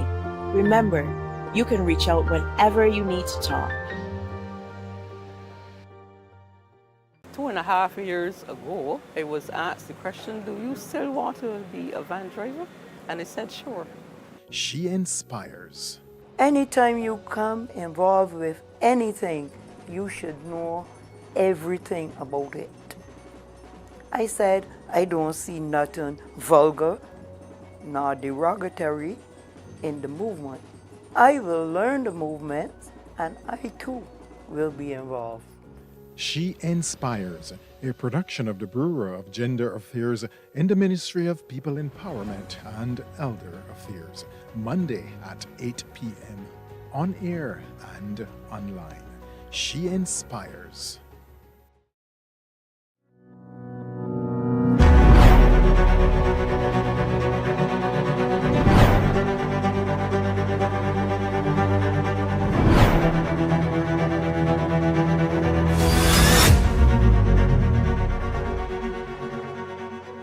Did you know that there's an acronym called PASS, which makes it very easy to use a fire extinguisher? P, which stands to pull the pin. A, which means aim at the base of the fire. S, squeeze the trigger. And another S, which means sweep from left to right. This allows you to effectively extinguish. Morning, morning, morning. Good morning. Good morning to you.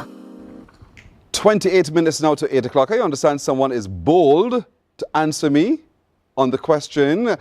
In a bus, there's a 26-year-old pregnant lady, a 30-year-old policeman, a 52-year-old random woman, and the bus driver who's 65. I want to know who's the youngest. Hello, good morning. Morning. Hi, how are you? I'm fine, and you? Oh, I'm well. Thank you for asking. Who's calling? Monica. Monica who? Pardon? What's your last name? Rock. Hello, Monica Rock. You're well? Yes, please. What parish are you watching us from, Miss St. Rock? Michael. All right, Miss Rock. What's your answer? The pregnant lady's baby. The pregnant... I don't understand your question. Baby. The baby's the youngest? The pregnant lady baby, the baby will have to be the youngest. I asked you who's the youngest on the bus. The youngest on the bus, the baby, the baby will pregnant my baby, so it will have to be the youngest. That baby did not pay bus fare. He did not pay a bus fare, Nope. but the lady is carrying it. The mother is carrying it. Are you sure about this, Monica? Yes, fair son. Absolutely certain?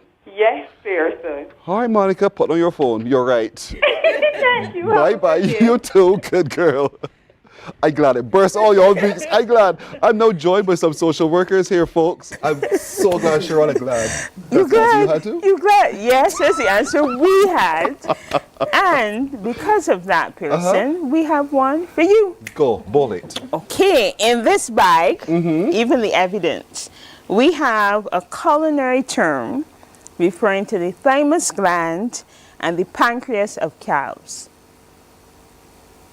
What's the question? What is in the bag?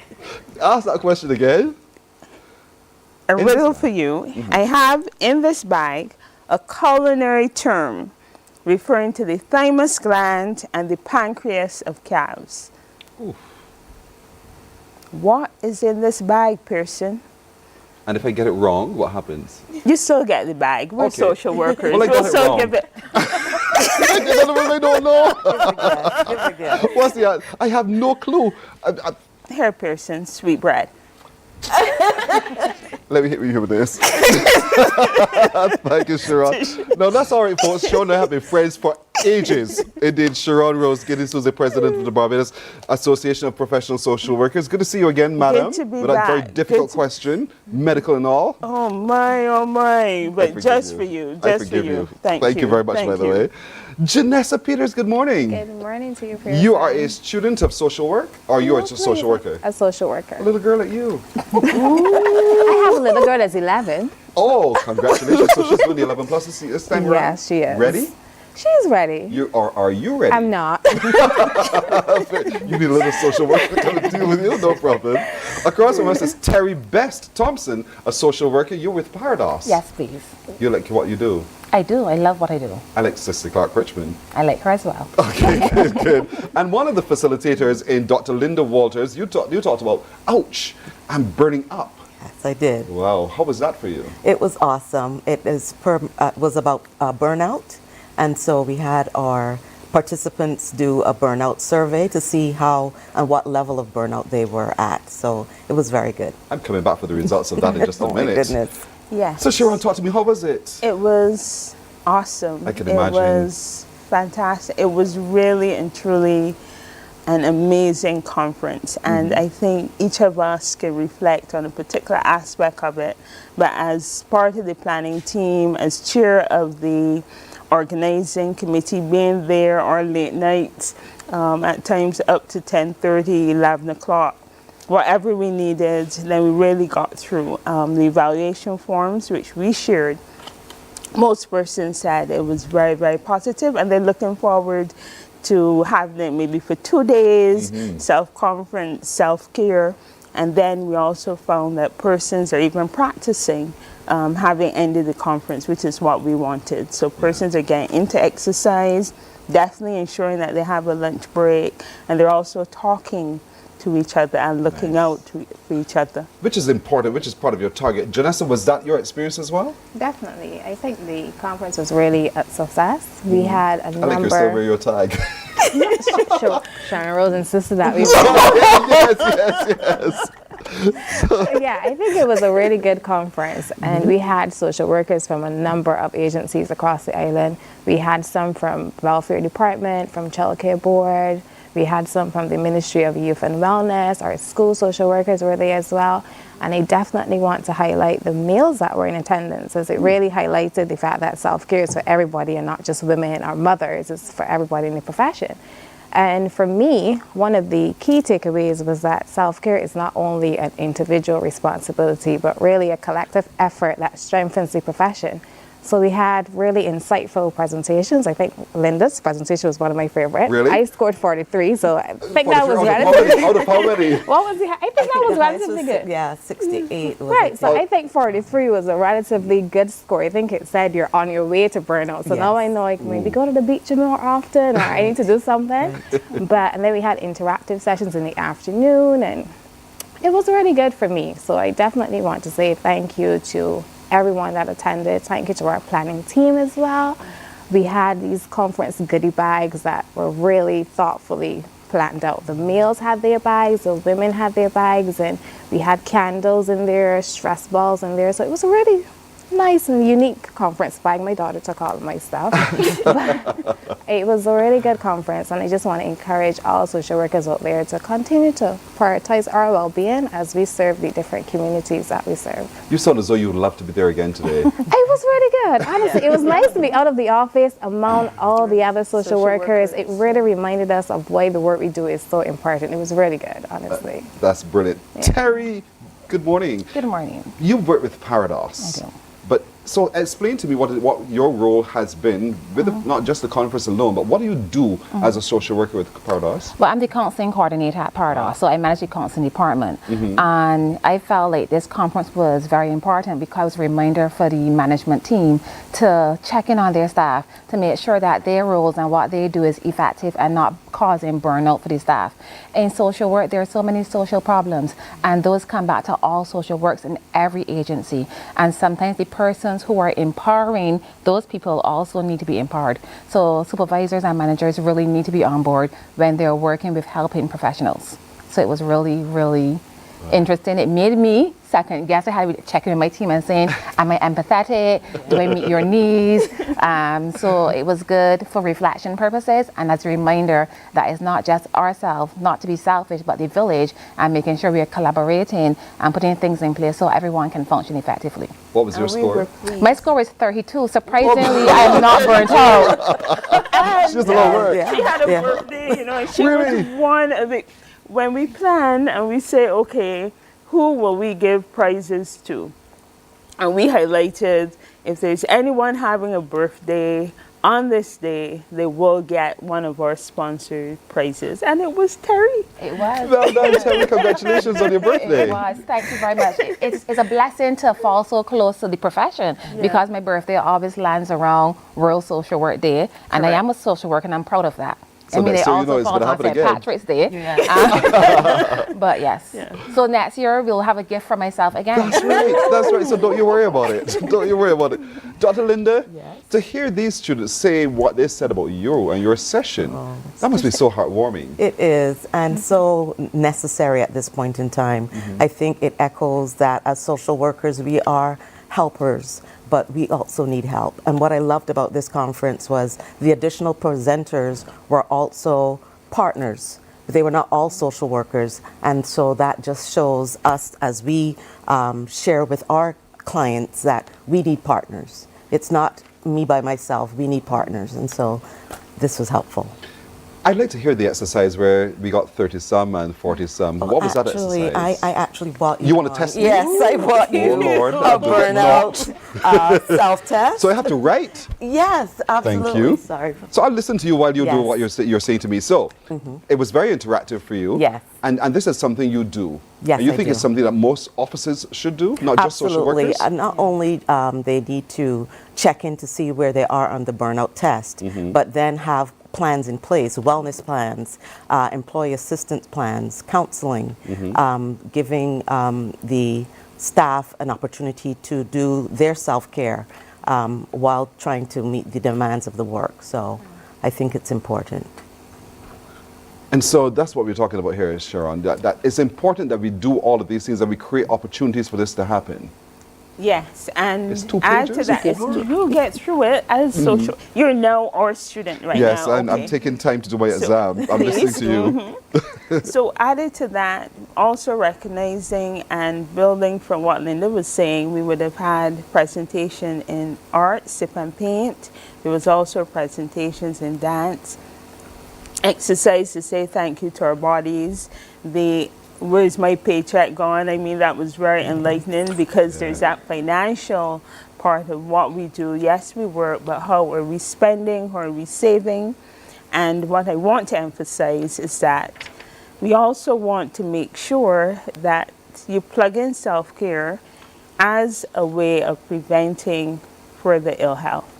We do not want to hear our social workers not only burn out, but coming down with NCDs, hypertension, and even in terms of as persons out there and as our viewers recognize, some persons are actually dying on the job and not being able to have that care or in terms of families. So I also want to thank families who support us in the helping profession because they too are part of what we do. And you touched on, I'm so glad because as I was listening to you and doing the exam at the same time, you're right, because it's a shared experience. The social worker exists within a community of people known as a family. Yes. And so when that social worker goes home all burnt out, the family feels the effects of that as well.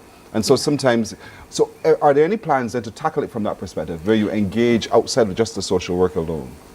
In terms of our plans as the association, now coming up this week, we're really trying to embrace new members, renew membership, and we're also trying in terms of our pillars, we are basically going to look at capacity building, which includes outside of us, colleague upliftment, and also in terms of our outreach within communities. So yes, there are plans, and there will be plans that will be further developed in relation to that. But coming up for sure, Thursday this week, we want those social workers out there who would like to be part of the association to come to our meeting at Warren's 5:30. Warren's 5:30. Warren's 5:30, and we're giving a special shout out to the Marchborns, because believe it or not, if I think if we were to do an audit of social workers right now, we have 23 social workers born in the month of March. I must say something about Marchborns, though. It must say something that they're empathetic, and that they understand how to care for. Am I saying the right words, Terry? Yes, most definitely. Most definitely. So that's good. So a meeting is on Thursday. Meeting's on Thursday. Right, at 5 o'clock. 5:30. Right, 5:30. Yes. Get there early because there's a lot to be benefiting from. My exam is being marked, by the way. And so, Janessa, again, there are young people like yourself and Terry who are sometimes on the edge of contemplating whether or not social work is for them. What do you say?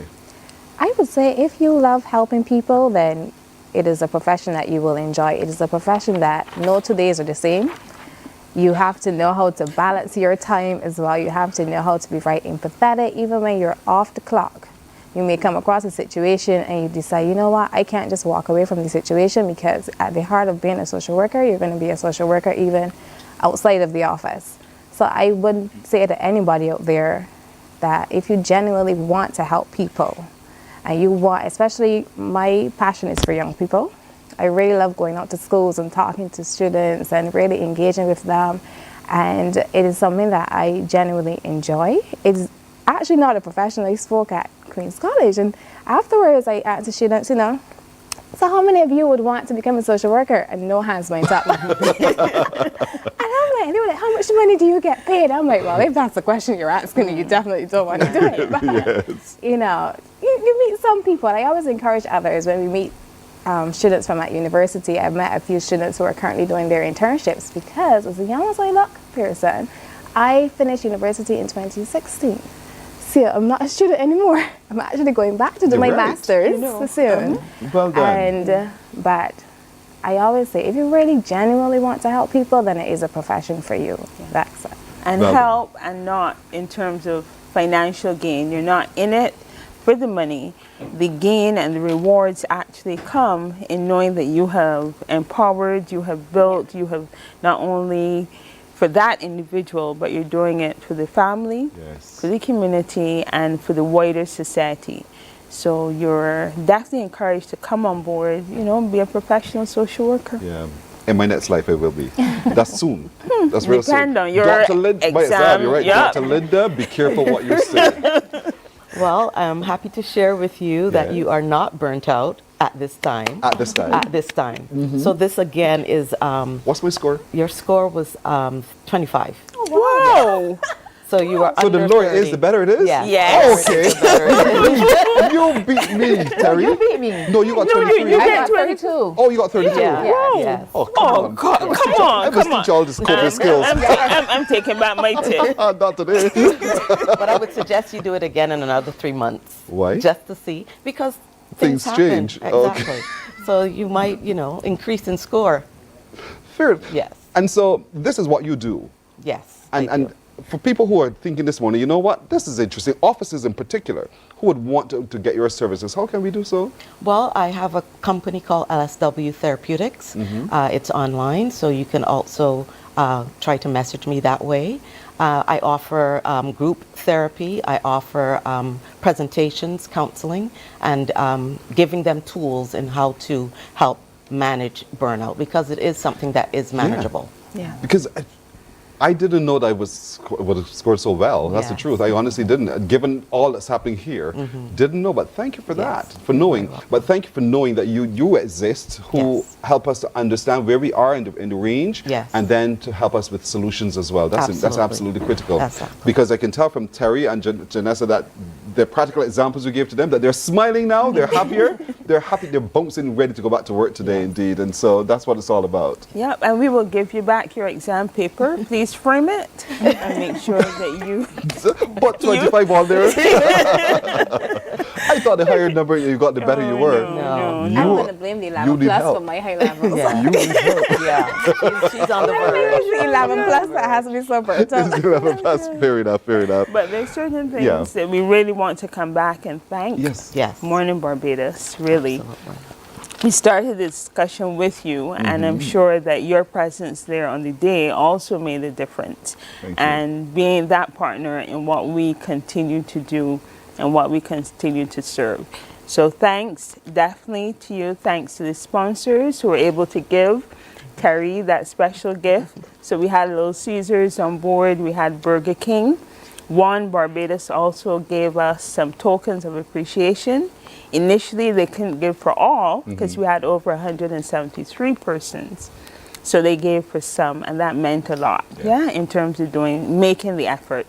So from me to all of you, really and truly, thanks for the sponsorship. Well done indeed. I want to thank the agencies who allow the staff out as well. I know that corporate Barbados has a difficult time releasing the staff members, but there were so many, 173. When I got there a little late, it was full. And I was impressed at the amount of social workers that practicing and students who were there. So I want to thank the Ministry of People Empowerment. I want to thank the Welfare Department. I want to thank the Child Care Board. Barbados, thank you, Cicely Clark Richmond. I want to thank the Ministry of Education, the Ministry of Youth.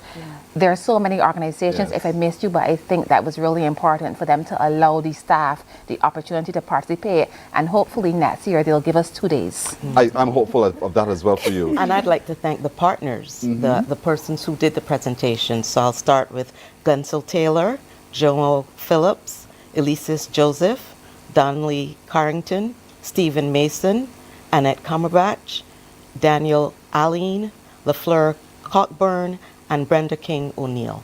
And they were the ones that did the presentations throughout the day. So and thank you so much. You're welcome. And I want to thank each of you. Sharon Rose Giddings, who is the president of the Barbados Professional Social Workers Association. I think I mixed that up, but that's all right. Janessa Peters, who is a member, as young as she is. Terry Bess Thompson, a social worker and a counselor with Barbados as well. Thank you so much. And Dr. Linda Walters, presenter of the Ouch, I'm Burning Up conference, but a brilliant, brilliant insight indeed. Thank you so very much, each of you. And Sharon, just don't be a stranger. You know we're always ready to help you here at Mornin Barbados, right? We wouldn't be. And please share that sweetbread with the others. I want that. You got 25, okay? Yes, ma'am, I shall do so. All right, thanks a lot and all the best with your future endeavors. Thank you. We're coming back in just a moment. Morning, morning, morning. Good morning.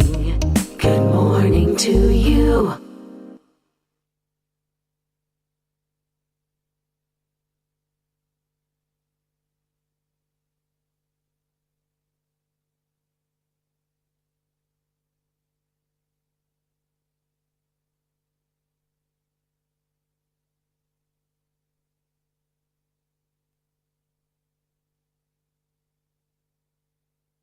Welcome to St. Thomas.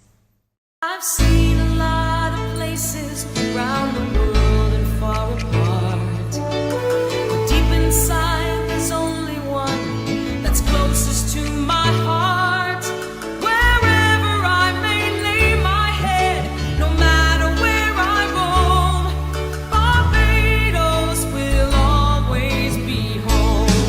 I love the open spaces. What a feeling to be free. I see them smiling faces. Oh, they mean the world to me. A place where friends are family. A place to stand alone. Barbados will always be home. Barbados. Yeah. Barbados. Barbados will always be home. The Prime Minister's Office welcomes you to the St. Thomas Ideas Forum, Wednesday, March 26 at 6:30 p.m. at the Rock Hall, Freedom Park. This is your chance to come together and share your ideas for the future of St. Thomas and Barbados. Submit your ideas to ideasforum@barbados.gov.bb or find us on WhatsApp at 256-4646. Come out and let's gather and share our ideas for a better St. Thomas and Barbados. Jesus Christ loves you, and greater love hath no man.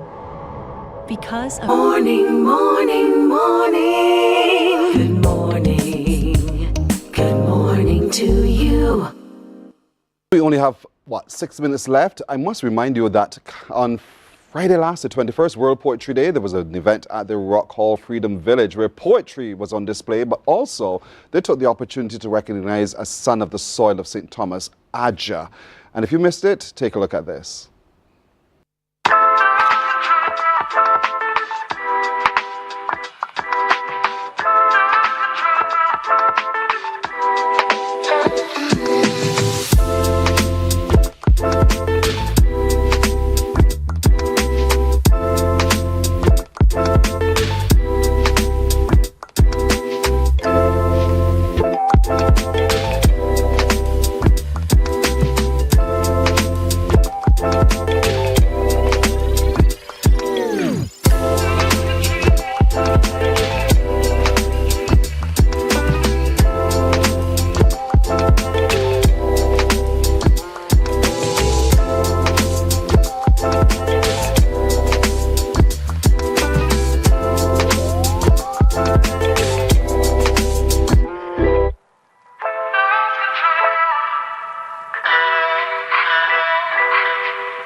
So it gives me great pleasure to present, as you could come to the stage, present this 8th Griot Award to Mr. Adisa Aja and Dwele.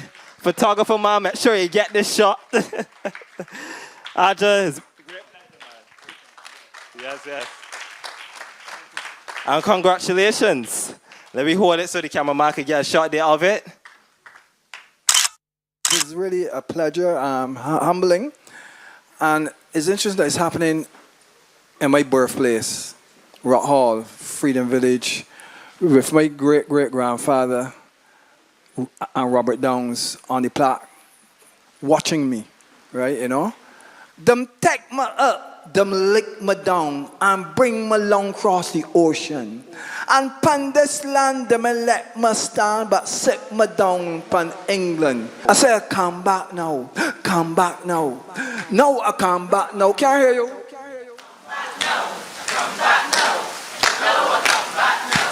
I say, come back now, come back now. No, I come back now. I say, come back. I say, come back now, come back now. No, I come back now. I say, come back now, come back now. No, I come back now. And thank all of you who supported me over the years. Enough respect. Blessings.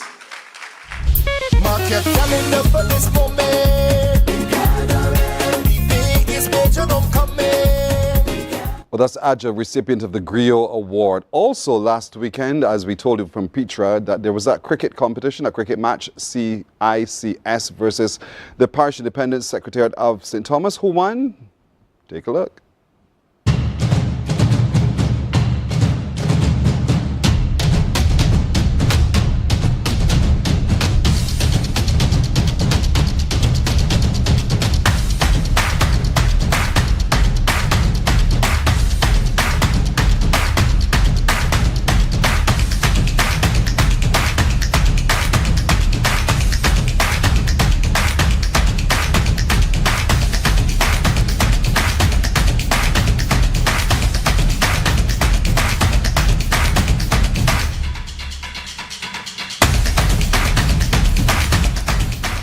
Well, that's our time today, folks. You have been fantastic as always. Remember always to share the show, tell someone about us, and come back soon indeed. I want to wish you a beautiful today. We look forward to seeing you again tomorrow. My little crew says to all of you, thank you, and we'll see you tomorrow. Bye-bye.